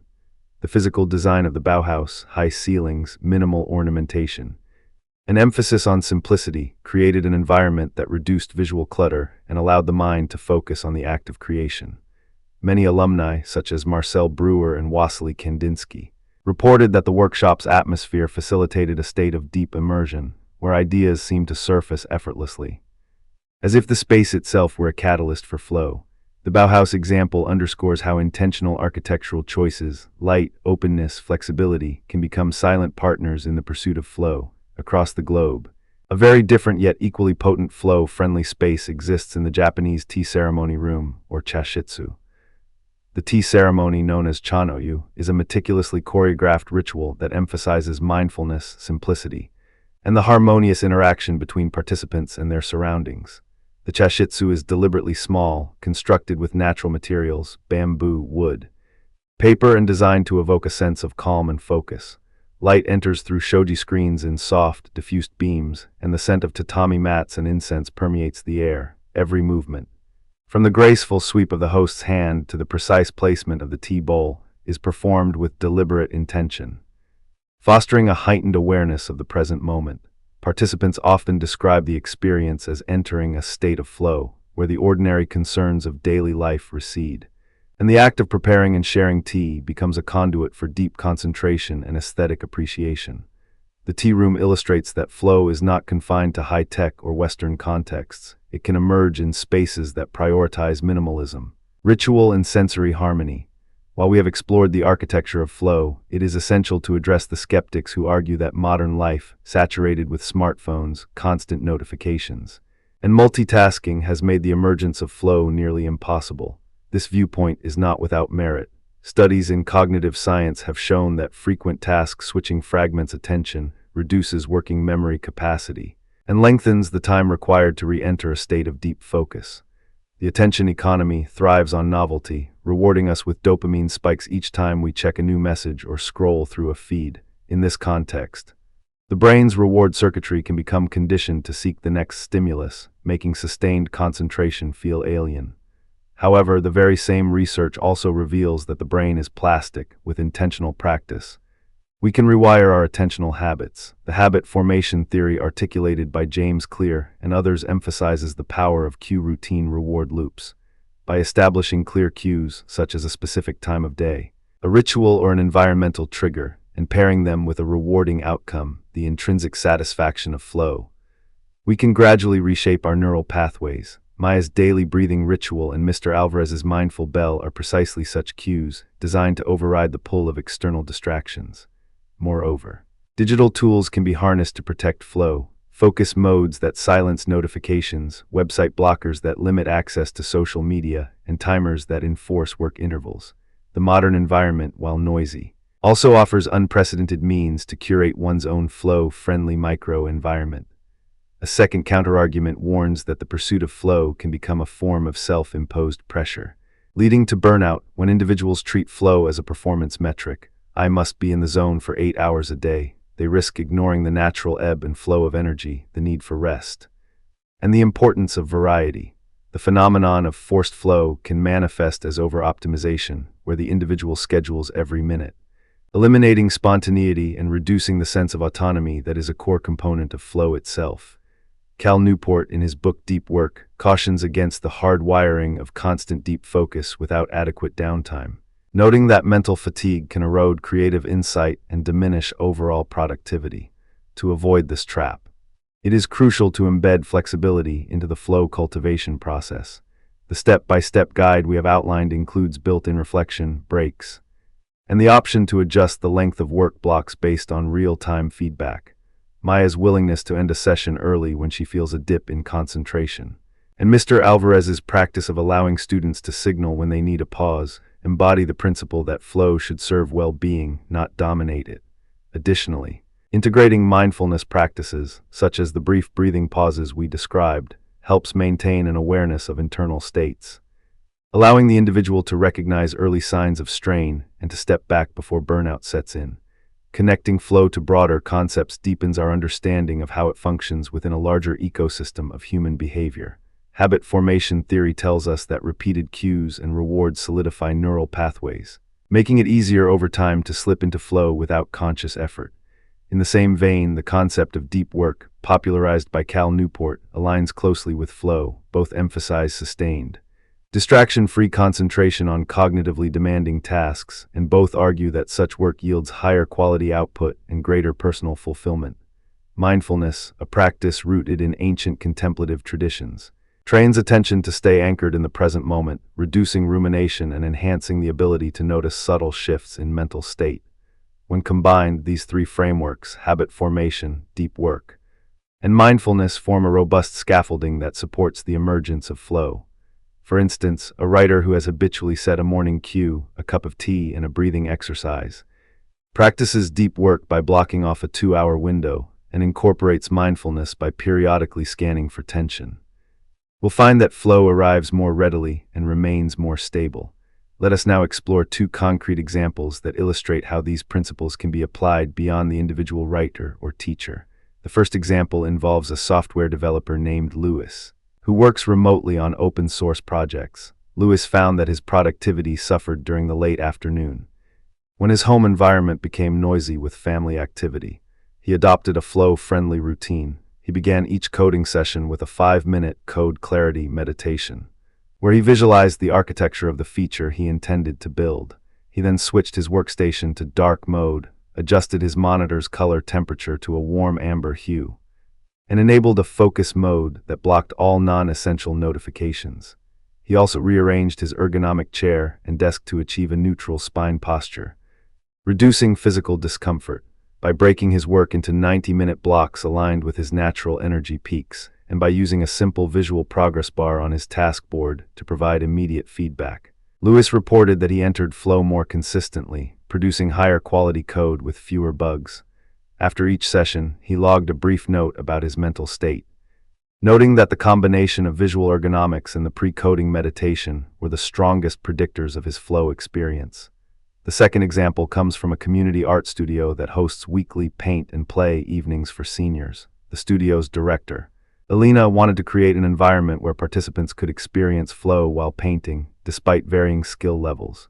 She introduced a series of rituals. Participants begin each session with a gentle stretching exercise, followed by a brief group discussion about the theme of the night, say, seasons. The studio's lighting is dimmed to a warm glow, and soft instrumental music plays in the background. Each easel is positioned near a large window that admits natural light, and the chairs are adjustable to accommodate comfort. Alina provides a palette of limited colors, encouraging participants to explore depth and variation within constraints, a subtle challenge that mirrors the balance of skill and difficulty. As participants paint, she circulates, offering immediate, specific feedback. Notice how the brushstroke here creates a sense of movement. The session concludes with a reflective circle where participants share what they felt most engaged with over months. Many seniors reported a heightened sense of purpose, reduced anxiety, and a feeling of being in the zone that they had not experienced in years. The studio's approach demonstrates that flow can be cultivated in group settings, across age groups, and within creative practices that are not traditionally associated with high performance. These examples, alongside the earlier case studies, reinforce a central insight. Flow is not a static destination, but a dynamic process that thrives on intentional design of time, space, and mental habits. By attending to the environmental variables of lighting, sound, and ergonomics, we create a physical canvas upon which flow can be painted. By establishing rituals, we set mental markers that cue our brains to transition into a focused mode. By balancing challenge and skill, we keep the mind engaged without overwhelming it. And by integrating feedback, reflection, and flexibility, we ensure that flow remains a source of vitality rather than a source of strain. Before we close, let us revisit the words of Mihaly Csikszentmihalyi, who wrote, "The best moments in our lives are not the passive, receptive, dreamy states, but the active, engaged ones when we are at our best, feeling the sense of control and being wholly involved in what we do." This quote encapsulates the promise of flow, an active, engaged state that is both rewarding and sustainable. It also reminds us that flow is fundamentally about control, not control over external circumstances, but control over our attention, our choices, and the way we shape our environment. When we apply the step-by-step guide we have explored, defining intention, auditing skill and challenge, engineering the environment, curating sound, establishing rituals, time boxing with flexibility, providing feedback and reflecting, we are exercising that control, turning the abstract concept of flow into a lived reality. In the final analysis, cultivating flow across everyday life is an act of design, both external and internal. It invites us to become architects of our own attention, to sculpt our surroundings with the same care an artist applies to a canvas, and to embed rituals that signal the brain to settle into depth. It encourages us to look at the Bauhaus workshop and see how light, openness, and collaborative space can spark creativity, and to sit in a Japanese tea room and feel how simplicity and mindfulness can usher us into a quiet focus. It challenges us to confront the noise of modern distractions, not by denying technology, but by harnessing it to protect our focus. It warns us against the temptation to force flow, reminding us that genuine immersion flourishes best when autonomy, balance, and rest are honored. As you consider integrating these practices into your own life, whether you are a writer, a teacher, a developer, an artist, or simply someone seeking richer moments of engagement, remember that the journey toward flow is iterative. Start with a single ritual, adjust your lighting, test a short focus window, and observe the feedback. Celebrate the small successes, note the obstacles, and refine your approach. Over time, the cues will become second nature, the environment will feel like an ally, and the moments of deep immersion will multiply, enriching both your work and your sense of self. May your days be filled with those luminous intervals where time stretches, effort feels light, and the world aligns with your inner rhythm. In those moments, you are not merely performing a task, you are living the flow. And in living that flow, you discover a pathway to greater creativity, deeper learning, and a more fulfilled existence. Let us carry these insights forward. And may each of us find our own quiet corner, our own candle, our own bell, that invites us into the ever-present possibility of flow. When we first hear the word flow, the mind often jumps to images of athletes gliding through a game, artists lost in a canvas, or programmers typing lines of code as if the keyboard were an extension of their thoughts. The allure is undeniable, a state in which challenges and skills line up perfectly, time stretches or collapses, and the self seems to dissolve into pure activity. Yet, as with any powerful experience, there is a shadow that follows the light. In this segment, we will linger in that shadow, tracing how flow can become a problem rather than a solution, how it can tighten around autonomy, how it can mask deeper ethical dilemmas, and how philosophers from Sartre to contemporary feminist scholars have warned us to look beyond the glow. Let us begin with a story that feels almost cinematic, yet it is rooted in the real world of professional sport. Imagine a sprinter named Maya, a name that once rang through stadiums like a clarion call. From her teenage years, Maya discovered that when she entered the rhythm of a 400-meter lap, the world fell away.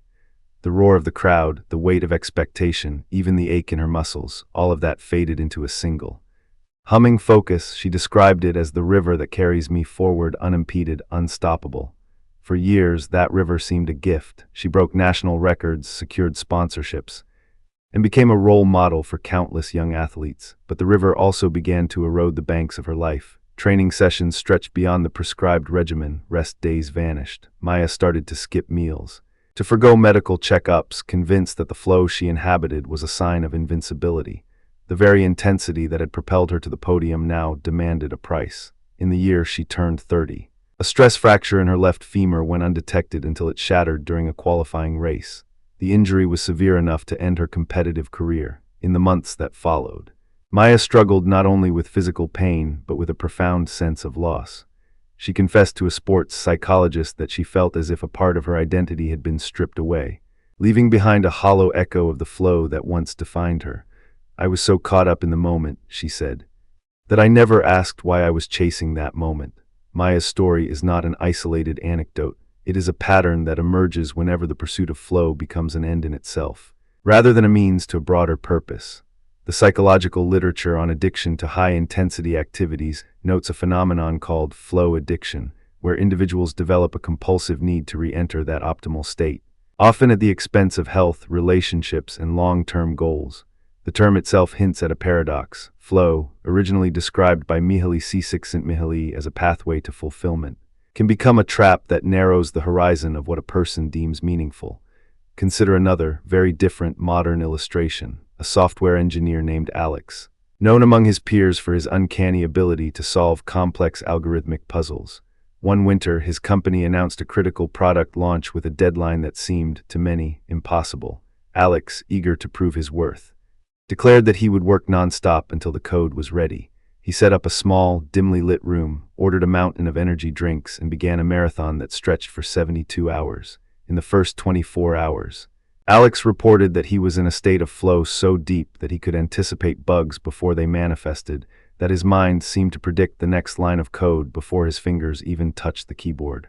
When the deadline arrived, the product shipped on time and Alex received accolades and a promotion, yet the cost was stark. He suffered severe sleep deprivation, his heart rate remained elevated for days, and his eyes, once bright, now carried a permanent faint redness. In the weeks following the launch, Alex experienced a lingering sense of emptiness, a feeling that the intense focus had not only exhausted his body, but also dulled his sense of self. He later reflected, "I thought I was mastering my craft, but I think I was just mastering the illusion that mastery required no rest, no reflection." Alex's experience illustrates how the seductive pull of flow can blur the line between dedication and self-destruction, especially when external pressures, deadlines, market expectations, corporate cultures push individuals toward ever greater intensity. These two contemporary narratives echo historical episodes that reveal how the pursuit of an uninterrupted, optimal performance has long been a double-edged sword. One such episode centers on Leonardo da Vinci, the Renaissance polymath whose name has become synonymous with genius. Leonardo's notebooks are filled with sketches of the Mona Lisa, a portrait he worked on for years, perhaps even decades. Scholars have long debated why he never declared the painting finished. Some argue that Leonardo's relentless quest for perfection, his desire to capture the subtle play of light on flesh. The enigmatic smile was itself a form of flow, a state in which his hand and mind moved as one, oblivious to the ticking of any external clock. Yet, this obsessive perfectionism also meant that Leonardo could not move on to other projects, that his patrons grew impatient, and that his own reputation as a master of many crafts sometimes turned into a reputation for never completing commissions. The story of the Mona Lisa is a reminder that the same intensity that fuels artistic brilliance can also imprison the creator in a loop of endless refinement. A second historical vignette takes us to the early 20th century, to the factories of Henry Ford and the broader movement known as Taylorism. Frederick Winslow Taylor, the father of scientific management, introduced the idea of efficiency flow, the notion that work should be organized so that each worker's movements are streamlined, that the assembly line becomes a river of uninterrupted production. In the Ford Motor Plant, workers were tasked with repetitive motions timed to the second, their tasks designed to eliminate any pause that might break the flow of the line. At first, the promise of higher output and lower costs seemed a triumph of modernity. However, workers soon reported physical strain, mental fatigue, and a sense of alienation. The philosopher Karl Marx, observing these conditions, wrote that the worker becomes a mere appendage of the machine, his own agency subsumed beneath the relentless push for efficiency. The factory's pursuit of a mechanical flow, while boosting productivity, also generated a new kind of labor exploitation, one that turned human beings into cogs in a system that valued output over well-being. These anecdotes, both modern and historical, converge on a central question: when does flow become problematic? To answer this, we must turn to philosophical critiques that have long interrogated the relationship between immersion, autonomy, and authenticity. The existentialist tradition, particularly the work of Jean-Paul Sartre, offers a sharp lens. In his seminal essay, Existentialism is a Humanism, Sartre insists that man is condemned to be free, meaning that each individual must confront the weight of choice and the responsibility that comes with it. For Sartre, any state that obscures the awareness of choice threatens authenticity. He writes, when we are absorbed in an activity, we risk forgetting that we are always, even in the midst of our actions, free to choose otherwise.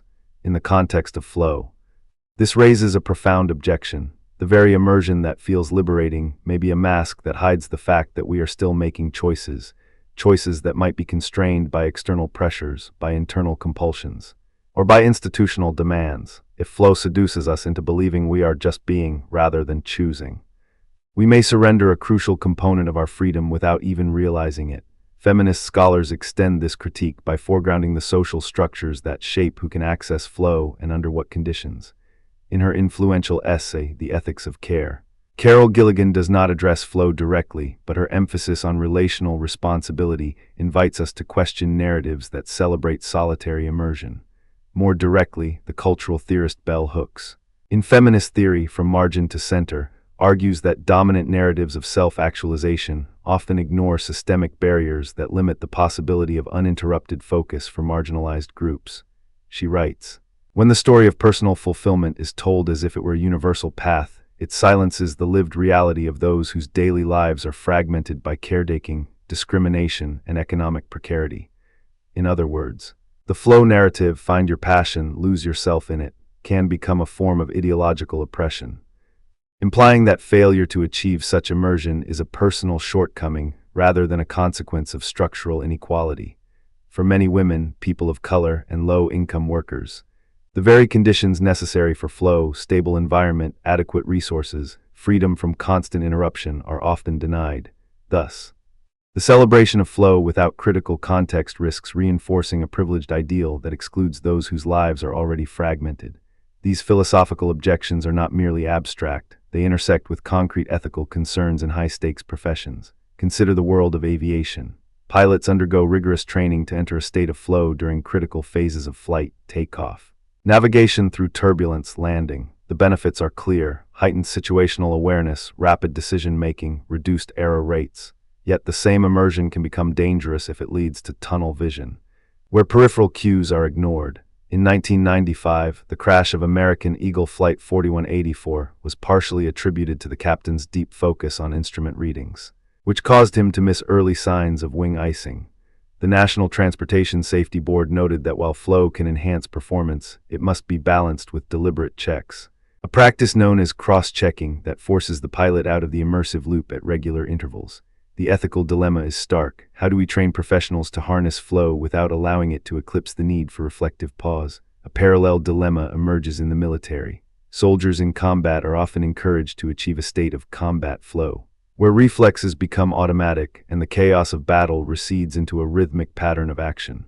Neuroscientist Andrew McPherson, who has studied flow in elite athletes, notes that this state can improve performance under extreme stress. However, scholars such as philosopher Susan Sontag, in her Reflections on War, warn that such immersion can desensitize individuals to the moral weight of killing. Sontag writes, the capacity to become absorbed in the act can make the act itself seem inevitable, stripping it of moral scrutiny. When flow becomes a shield against ethical reflection, the risk is that soldiers may commit acts that, under normal circumstances, they would question. The balance between operational efficiency and moral responsibility thus becomes a central ethical concern. These cases illustrate how the limits of flow are not merely personal, they ripple outward, affecting others and the broader social fabric. To deepen our analysis, let us explore two counterarguments that defend the concept of flow against the critiques we have outlined.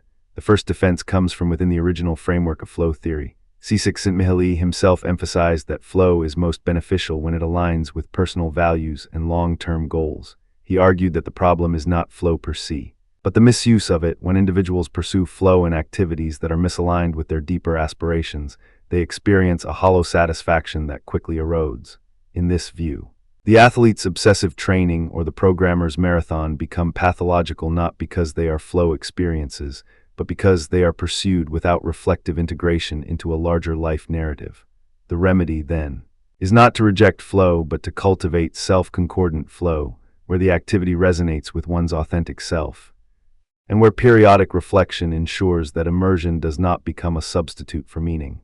A second defense emerges from contemporary cognitive science, which distinguishes between flow and hyperfocus. While both involve deep concentration, hyperfocus is often described as a pathological, involuntary fixation that can impair functioning. Researchers such as Adam Gazzaley argue that the brain's default mode network, responsible for reflective thinking, can be deliberately re-engaged after periods of flow to restore balance. In this perspective, the limits of flow are not inherent but depend on the individual's capacity for metacognitive regulation. The argument follows that the problem lies not in flow itself, but in the failure to develop skills for stepping out of the flow, for automating the mind, and for integrating the experience into a broader reflective practice. Training programs that teach mindfulness, for example, can help athletes and programmers alike learn to exit flow gracefully, preserving both performance and well-being. Both defenses share a common thread. They locate the issue in the relationship between flow and reflective pause. The philosopher Martin Heidegger, in his analysis of being in the world, warns that modern technology encourages a standing reserve attitude where everything is reduced to a resource to be optimized. He writes, "The essence of technology is not something technological, it is the way in which we reveal the world to ourselves. When flow is pursued as a technological optimization of experience, we risk turning human consciousness into a tool for efficiency, forgetting the poetic dimension of existence that Heidegger calls dwelling. In this sense, the danger is not the flow itself, but the reduction of life to a series of optimized moments, neglecting the spaces of contemplation that give those moments depth. The notion of the hedonic treadmill, popularized by psychologists such as Brickman and Campbell, further complicates the picture. The treadmill metaphor suggests that as we achieve higher levels of pleasure or achievement, our baseline expectations shift and we return to a neutral state, prompting us to chase ever greater intensity. Flow, with its intoxicating sense of mastery, can become a fuel for this treadmill, leading individuals to constantly seek more challenging tasks, more immersive experiences, and never allowing themselves the rest that would let satisfaction settle. In the long term, this perpetual chase may erode the very sense of fulfillment that flow promises. To bring these ideas into sharper focus, let us return to the athlete Maya, but now imagine a different trajectory. After her injury, Maya enrolled in a program that combined physical therapy with mindfulness training. She learned to recognize the moments when her desire for flow was actually a compulsion to avoid pain, both physical and emotional. Over time, she shifted her relationship with sport from a pursuit of endless immersion to a practice of embodied presence, a state where she could still experience moments of flow, but within a broader context of self-care and reflective intention. She began to coach younger athletes, emphasizing not just the pursuit of peak performance, but also the importance of rest, community, and personal values. Maya's story illustrates how the same tools that once led to her downfall can, when reoriented, become pathways to a more sustainable, ethically grounded engagement with flow. Similarly, Alex the programmer, after his 72-hour marathon, joined a developer community that practiced sprint retrospectives. In these meetings, the team deliberately pauses after each intense coding sprint to discuss not only what was built, but how the process felt, what stressors emerged, and how to improve the rhythm of work. Alex discovered that his sense of mastery could coexist with scheduled breaks, that the most creative solutions often emerged during moments of mental rest. By integrating reflective pauses into his workflow, Alex transformed his relationship with flow from a compulsive chase to a balanced rhythm that respected both performance and well-being. These reorientations echo a broader philosophical principle, the importance of practical wisdom, or phronses as Aristotle called it. Practical wisdom is the ability to discern the right mean between excess and deficiency, to know when to act and when to hold back. In the context of flow, phronses would be the skill to recognize when immersion serves a higher purpose and when it becomes an end in itself. Aristotle's Nicomachean Ethics reminds us that virtue lies in the mean, and that excess, whether in pleasure, ambition, or immersion, leads to vice. Applying this ancient insight to modern concerns about flow suggests that the ethical task is not to reject flow, but to cultivate the discernment that aligns flow with a life of flourishing.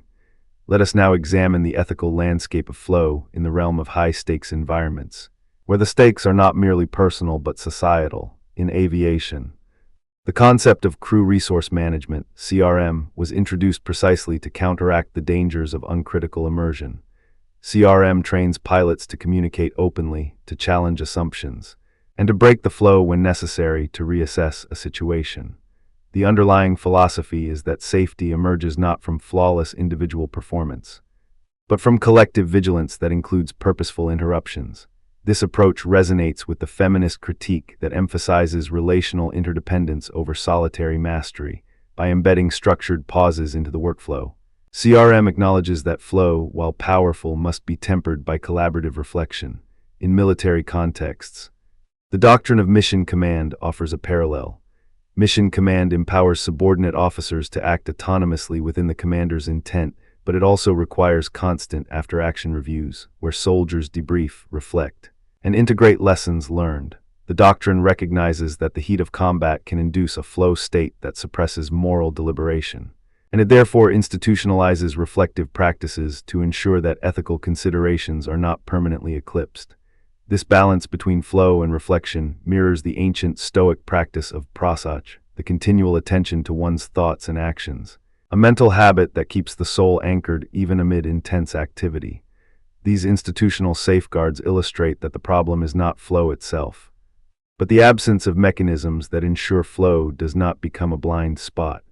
The philosopher Mihaly Csikszentmihalyi, in his analysis of disciplinary societies, would argue that modern institutions have a tendency to normalize certain forms of behavior, turning them into invisible standards.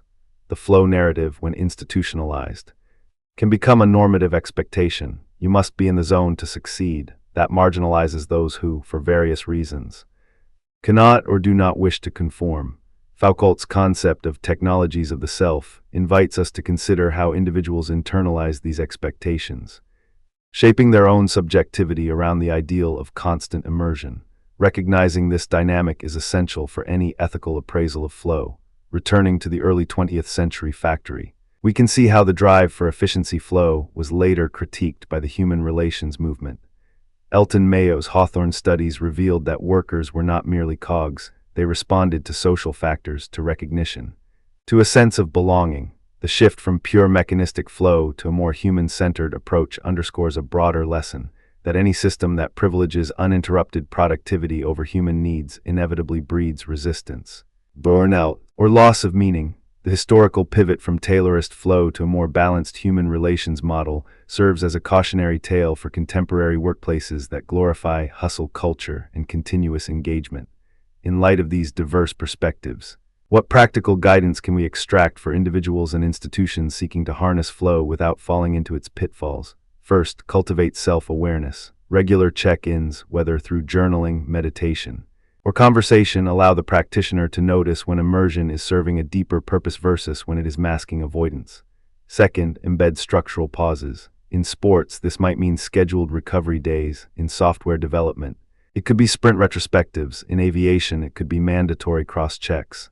Third, align flow activities with values. Reflect on whether the activity contributes to long-term goals, community, or personal growth, rather than simply providing a temporary high. Fourth, recognize systemic barriers. Acknowledge that not everyone has equal access to the conditions that facilitate flow, stable schedules, supportive environments, resources, and advocate for policies that reduce those inequities. These steps echo the ancient Buddhist teaching of the middle way, which advises a path between the extremes of self-indulgence and self-mortification.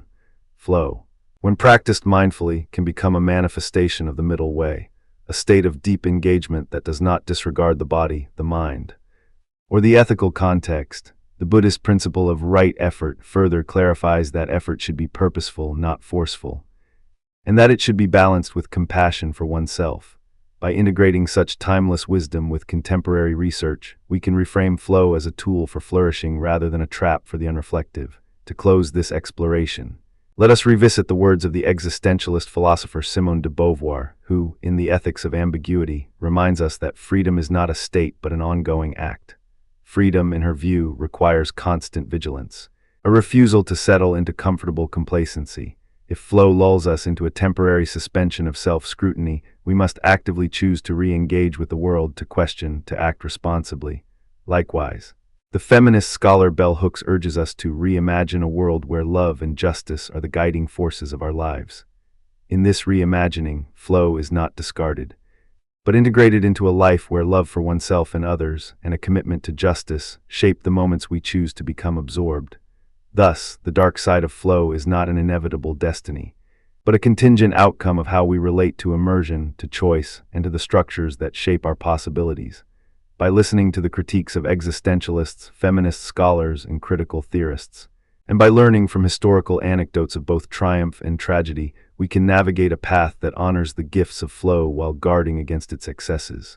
In doing so, we honor the full spectrum of human experience, both the exhilarating rush of being in the zone and the quiet wisdom that emerges when we pause, reflect, and choose anew.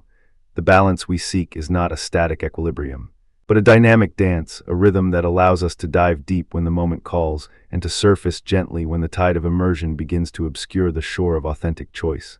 In this dance, the flow state becomes not a trap, but a harmonious chord in the larger symphony of a life lived with awareness, responsibility, and meaning. Imagine a world where the boundaries between mind and machine grow ever thinner, where the shimmering glow of a headset or the soft hum of an algorithmic whisper can guide us into that elusive sweet spot psychologists call flow. In that moment, time seems to stretch, challenges melt into skill, and we become. As Mihaly Csikszentmihalyi famously observed, the whole of a person is fully absorbed in what he is doing.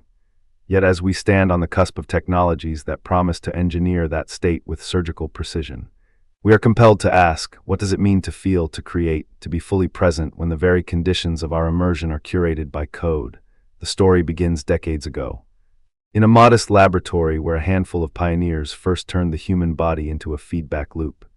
In the early 1970s, researchers such as Dr. Barry Sturman at the University of California, San Diego, hooked up rats to electroencephalographic monitors, rewarding them when their brain waves entered a pattern associated with relaxed alertness. The experiment, later replicated with human volunteers, demonstrated that people could learn, through simple visual or auditory cues, to modulate their own neural activity, a primitive form of biofeedback. Sturman's own words echo across the years. The brain, it seems, will learn to produce a desired pattern if the reward is immediate and consistent. Those early sessions, often conducted in dimly lit rooms with a single oscillating tone, were the first whispers of a future where technology could become a mirror for consciousness, reflecting back the subtle rhythms of attention and calm. Fast forward to the present, and the biofeedback dream has blossomed into a garden of immersive possibilities. Virtual reality headsets now track eye movements, heart rate, galvanic skin response, and even subtle changes in pupil dilation, translating those physiological whispers into real-time adjustments of the digital environment. Picture a VR meditation studio, a serene, floating dome suspended over a tranquil sea. As you settle into the cushion, sensors detect the rise and fall of your breath, the steadiness of your heartbeat, the micro tremors of your fingers. If your mind begins to wander, the ambient light softens, a gentle wind stirs the virtual water, and a low-frequency tone rises, coaxing attention back toward the breath. Conversely, if the system senses that your focus is waning, the challenge subtly increases. Perhaps a faint ripple of a distant storm appears, demanding a deeper, more sustained concentration to maintain the meditative rhythm. The studio in this scenario is not a static backdrop, but a living partner, constantly calibrating difficulty to keep you perched on the edge of flow. Now consider the second scenario, one that speaks directly to the pulse of the modern economy, an AI-driven coding assistant that learns the contours of a programmer's expertise and gently nudges the difficulty of tasks to sustain flow. Imagine you are writing a complex algorithm in a collaborative environment. The assistant monitors your typing speed, error rate, and even the cadence of your pauses. When you breeze through a routine function, the AI introduces a subtle twist, a requirement to refactor a module for efficiency, or an edge case that tests your understanding of concurrency. If you begin to stumble, the system offers a scaffold, a hint, a visual diagram, or a simplified version of the problem, allowing you to regain momentum without breaking immersion. The goal here is not to replace the creative spark of the programmer, but to keep the cognitive load balanced, ensuring that the task remains challenging enough to be engaging, yet not so overwhelming as to induce anxiety. These visions draw upon a lineage of philosophical thought that has long wrestled with the relationship between tools and mind, the extended mind thesis. Articulated by philosophers Andy Clark and David Chalmers, argues that cognition does not stop at the skull, but extends into the artifacts we use, our notebooks, our smartphones, even the scaffolding of language itself. In this light, a VR meditation studio or an AI coding partner is not an external gimmick, but an integral component of the thinking process, a limb of the mind that can be honed, trained, and perhaps even ethically scrutinized. As Clark once wrote, the mind is not confined within the skin, it stretches into the world. And the world becomes part of the mind. Yet that very extension raises a question that reverberates through transhumanist discourse. When we augment our mental faculties with algorithmic precision, do we move toward a higher form of humanity, or do we risk diluting the authenticity of our experiences? The transhumanist vision, championed by thinkers such as Max Moore and Natasha Vita Mayer, celebrates the prospect of enhancing human capacities through technology, cognitive upgrades, neural implants, even mind uploading. From that perspective, engineering flow is a natural extension of the project. Why not use our best tools to sculpt the optimal mental environment, to eliminate the friction that keeps us from peak performance? Yet the same optimism is met with a chorus of caution. Critics like philosopher Sherry Turkle warn that the more we outsource our interior lives to devices, the more we lose the capacity to sit with ourselves in silence. The concern is that a flow engineered by external algorithms may become a manufactured experience, a curated illusion that masks rather than reveals the self. Let us turn to history for a grounding anecdote. In the late 1990s, a startup called FlowState emerged, offering a desktop application that gamified productivity by assigning points, levels, and badges to mundane tasks, email sorting, data entry, even filing. Users reported a surge in motivation, describing the experience as getting into the zone thanks to the clear, incremental challenges and immediate feedback. Yet after a few months, many found that the novelty faded, and the constant influx of notifications began to fragment attention rather than sustain it. One user in a reflective blog post wrote, "I felt like I was chasing points, not meaning. The flow was shallow, a surface ripple rather than a deep current." This anecdote foreshadows a central tension. Technology can both illuminate and distract, can both deepen and shallow the flow experience depending on how it is woven into the fabric of daily life. Another historical thread weaves through the rise of gamified productivity apps in the 2010s. Such as Habitica and Forest, these platforms turn chores into quests, rewarding users with virtual trees or experience points for staying focused. The underlying psychology draws heavily on Csikszentmihalyi's flow model: clear goals, immediate feedback, and a balance between challenge and skill. Yet the same mechanisms that encourage sustained attention can also be weaponized. In a 2019 study published in the Journal of Digital Well-Being, researchers found that participants who used a highly gamified timer reported higher stress levels after extended use, as the external reward system began to feel like a surveillance mechanism. The authors concluded, when the incentive structure becomes the primary driver, the intrinsic quality of flow may erode, leaving users dependent on external validation. These stories illustrate that the engineering of flow is not a simple equation of input and output. It is a delicate dance between challenge and skill, between internal motivation and external scaffolding. To understand the philosophical stakes, we must examine the core arguments for and against technologically mediated flow. First, the proponents argue that flow is a universal human need, a state of optimal experience that contributes to well-being, creativity, and even moral development. By leveraging precise data, heart rate variability, EEG patterns, keystroke dynamics, technology can tailor environments to each individual's moment-to-moment state, delivering what philosopher John Dewey called the art of experience. Dewey wrote, "Experience is not a thing, it is a process. If technology can fine-tune that process, it may unlock unprecedented levels of human flourishing. Moreover, the argument extends to equity. Adaptive learning platforms could democratize access to flow, allowing students in under-resourced schools to engage with material at the right difficulty, thereby narrowing educational gaps. In the realm of mental health, a VR meditation studio that reacts to physiological stress could provide a low-cost, scalable intervention for anxiety, offering a form of personalized mindfulness that surpasses generic guided recordings. Second, the skeptics raise a different set of concerns. One line of critique focuses on authenticity. If flow is induced by an algorithm that constantly nudges us back into a state of immersion, are we truly experiencing ourselves? Or are we merely passengers on a pre-programmed ride? The philosopher Hubert Dreyfus, in his critique of artificial intelligence, warned that the body is not a mere vessel for the mind, it is an integral part of cognition. By abstracting the embodied aspects of flow into data points, we risk flattening the rich, messy texture of lived experience into a series of metrics. Another objection centers on privacy and manipulation.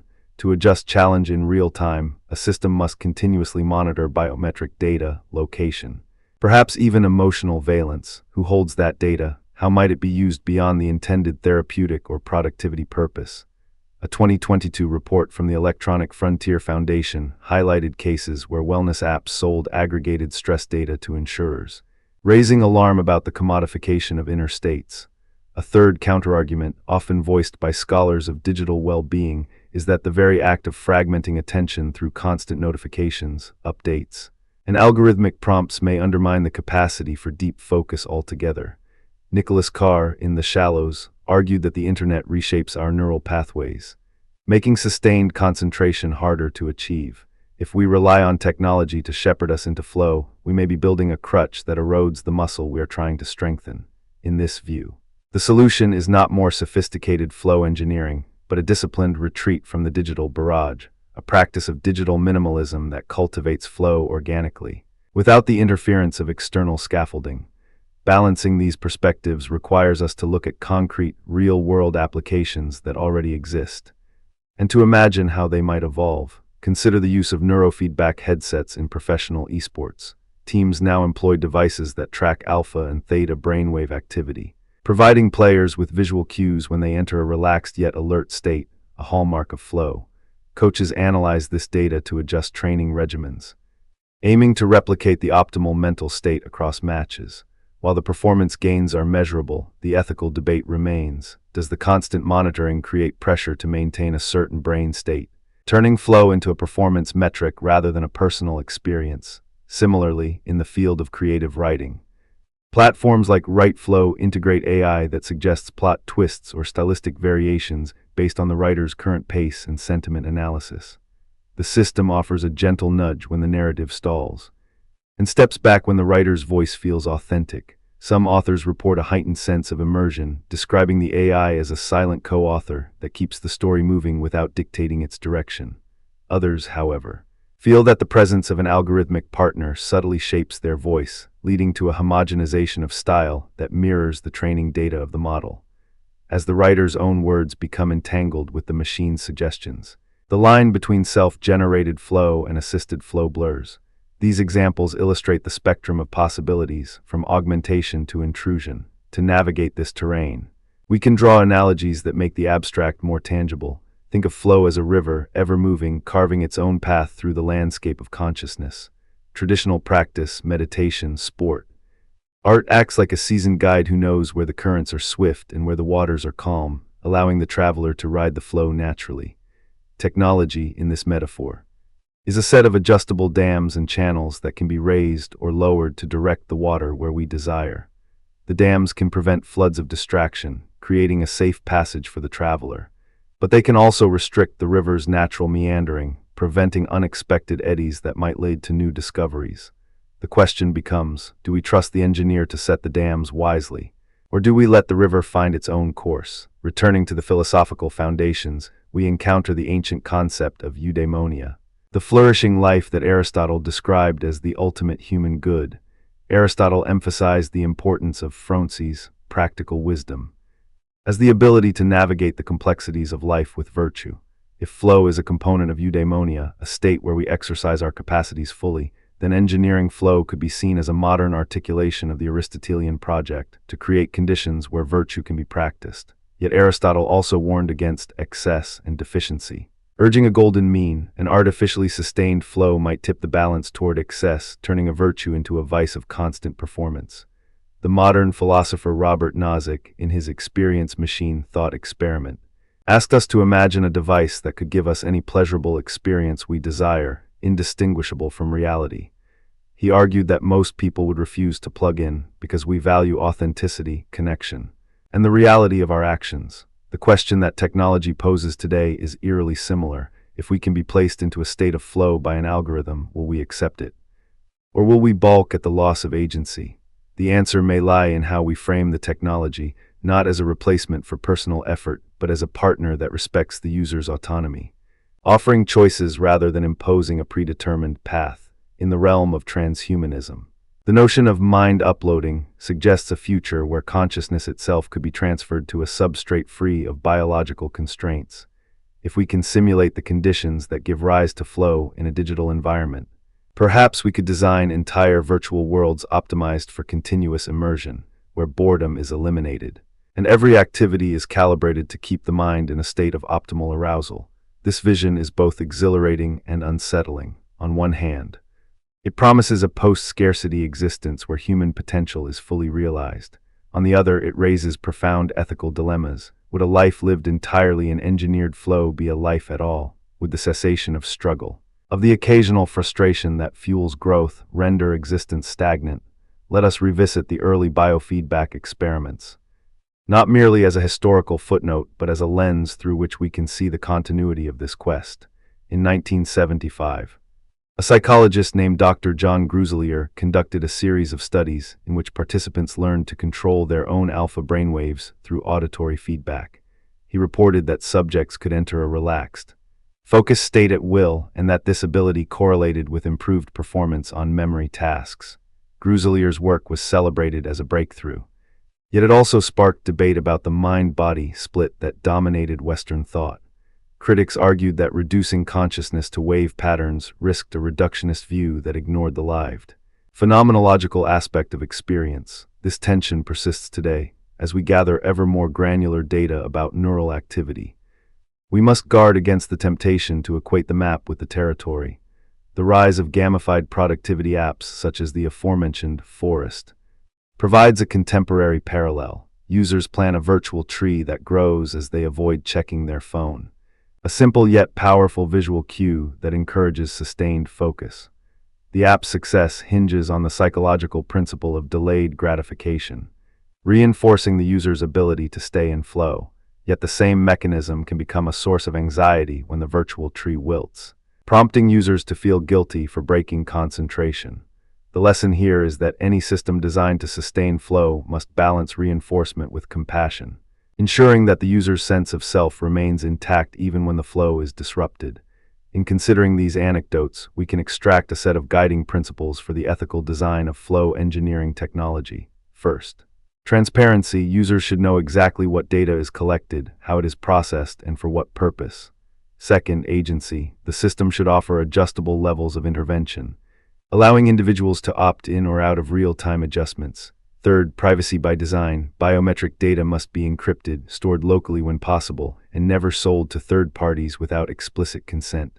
Fourth, diversity of experience. The technology should not enforce a monolithic notion of flow, but respect cultural, personal, and contextual variations in what constitutes an optimal experience.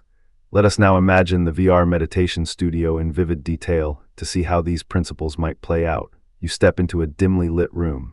The scent of sandalwood simulated through a subtle olfactory device. A lightweight headset rests on your head, its sensors gently pressing against the skin. As you inhale, the system detects a slight rise in your respiration rate, a soft, pulsing light on the periphery of your vision expands, mirroring your breath. If your mind drifts, a faint ripple of sound, a distant gong, draws your attention back. The studio's algorithm, built on a Bayesian model of your prior sessions, predicts the point at which your attention will begin to wane and preemptively introduces a gentle shift, a passing cloud, a change in the hue of the horizon. You are never forced. You can choose to deepen the meditation, or to pause and exit at any moment. All data, heart rate, skin conductance, eye tracking is stored encrypted on the device, never transmitted unless you explicitly grant permission for a research study. In this scenario, technology acts as a responsive companion, honoring your autonomy while offering subtle guidance toward flow. Contrast this with the AI coding assistant, a sleek interface embedded in your development environment. As you type, The assistant monitors the latency between keystrokes, the frequency of syntax errors, and the pattern of mouse movements across the code base. It has learned from thousands of prior sessions.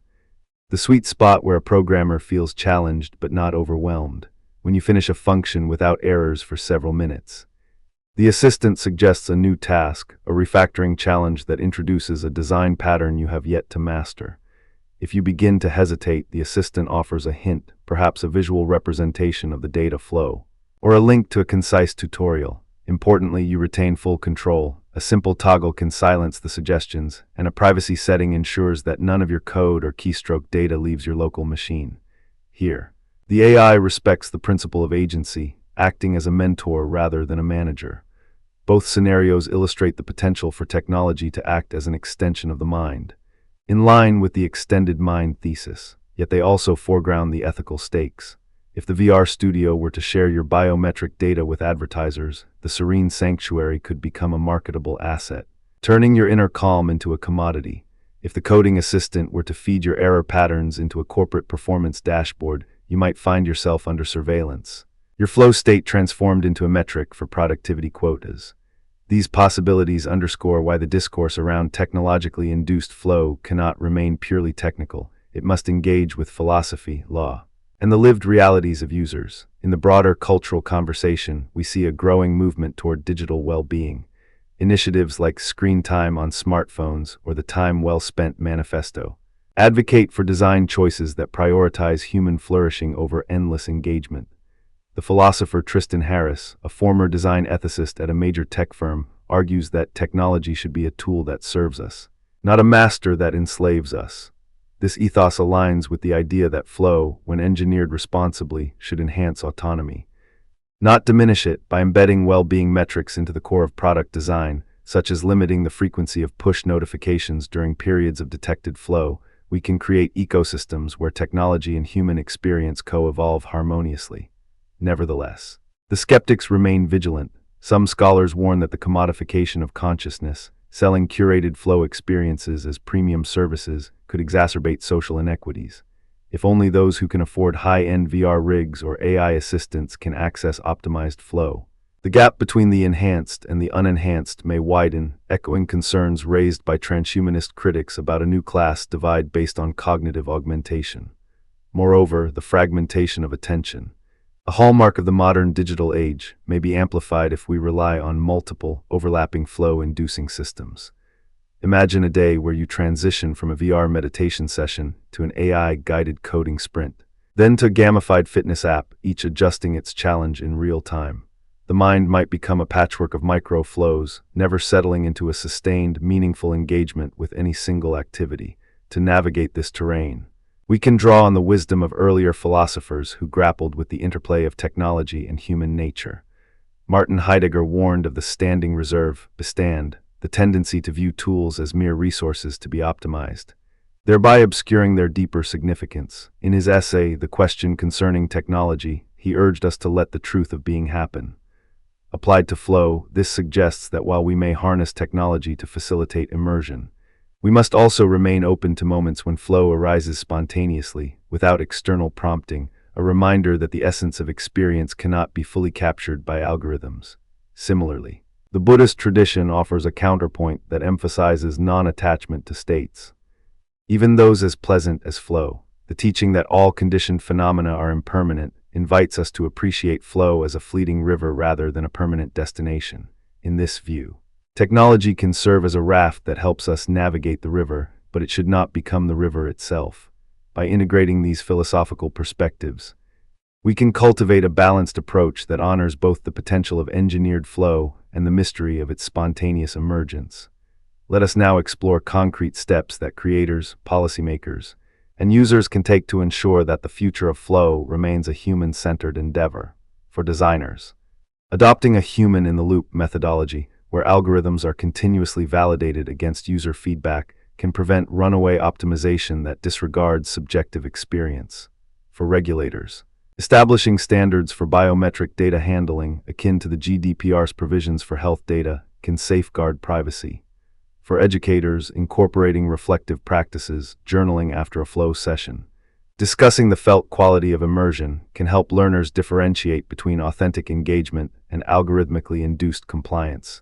And for individuals, cultivating meta-awareness, periodically checking in on why you're seeking flow, what you hope to achieve, and whether the tool serves that purpose can preserve agency. In closing, the quest to engineer flow through emerging technologies invites us to revisit age-old philosophical questions about the nature of experience, the limits of self-enhancement, and the ethics of shaping consciousness. The VR meditation studio and the AI coding assistant are not mere speculative gadgets. They are embodiments of a deeper aspiration to align our external environments with the inner rhythms that make us feel most alive. Yet, as the early biofeedback pioneers discovered, the path to such alignment is fraught with paradoxes. The more we measure, the more we risk reducing the richness of lived experience to numbers. The more we automate, the more we must guard against surrendering our autonomy. The dialogue between transhumanist optimism and the cautionary voices of Heidegger, Turkle, and Nozick creates a fertile space for ongoing inquiry. By weaving together insights from neuroscience, philosophy, ethics, and design, we can imagine a future where technology acts as a gentle current, nudging us toward flow without drowning out the spontaneous tides of creativity. In that future, the river of consciousness remains ours to navigate, even as we learn to read its subtle eddies through the lenses of our most advanced tools.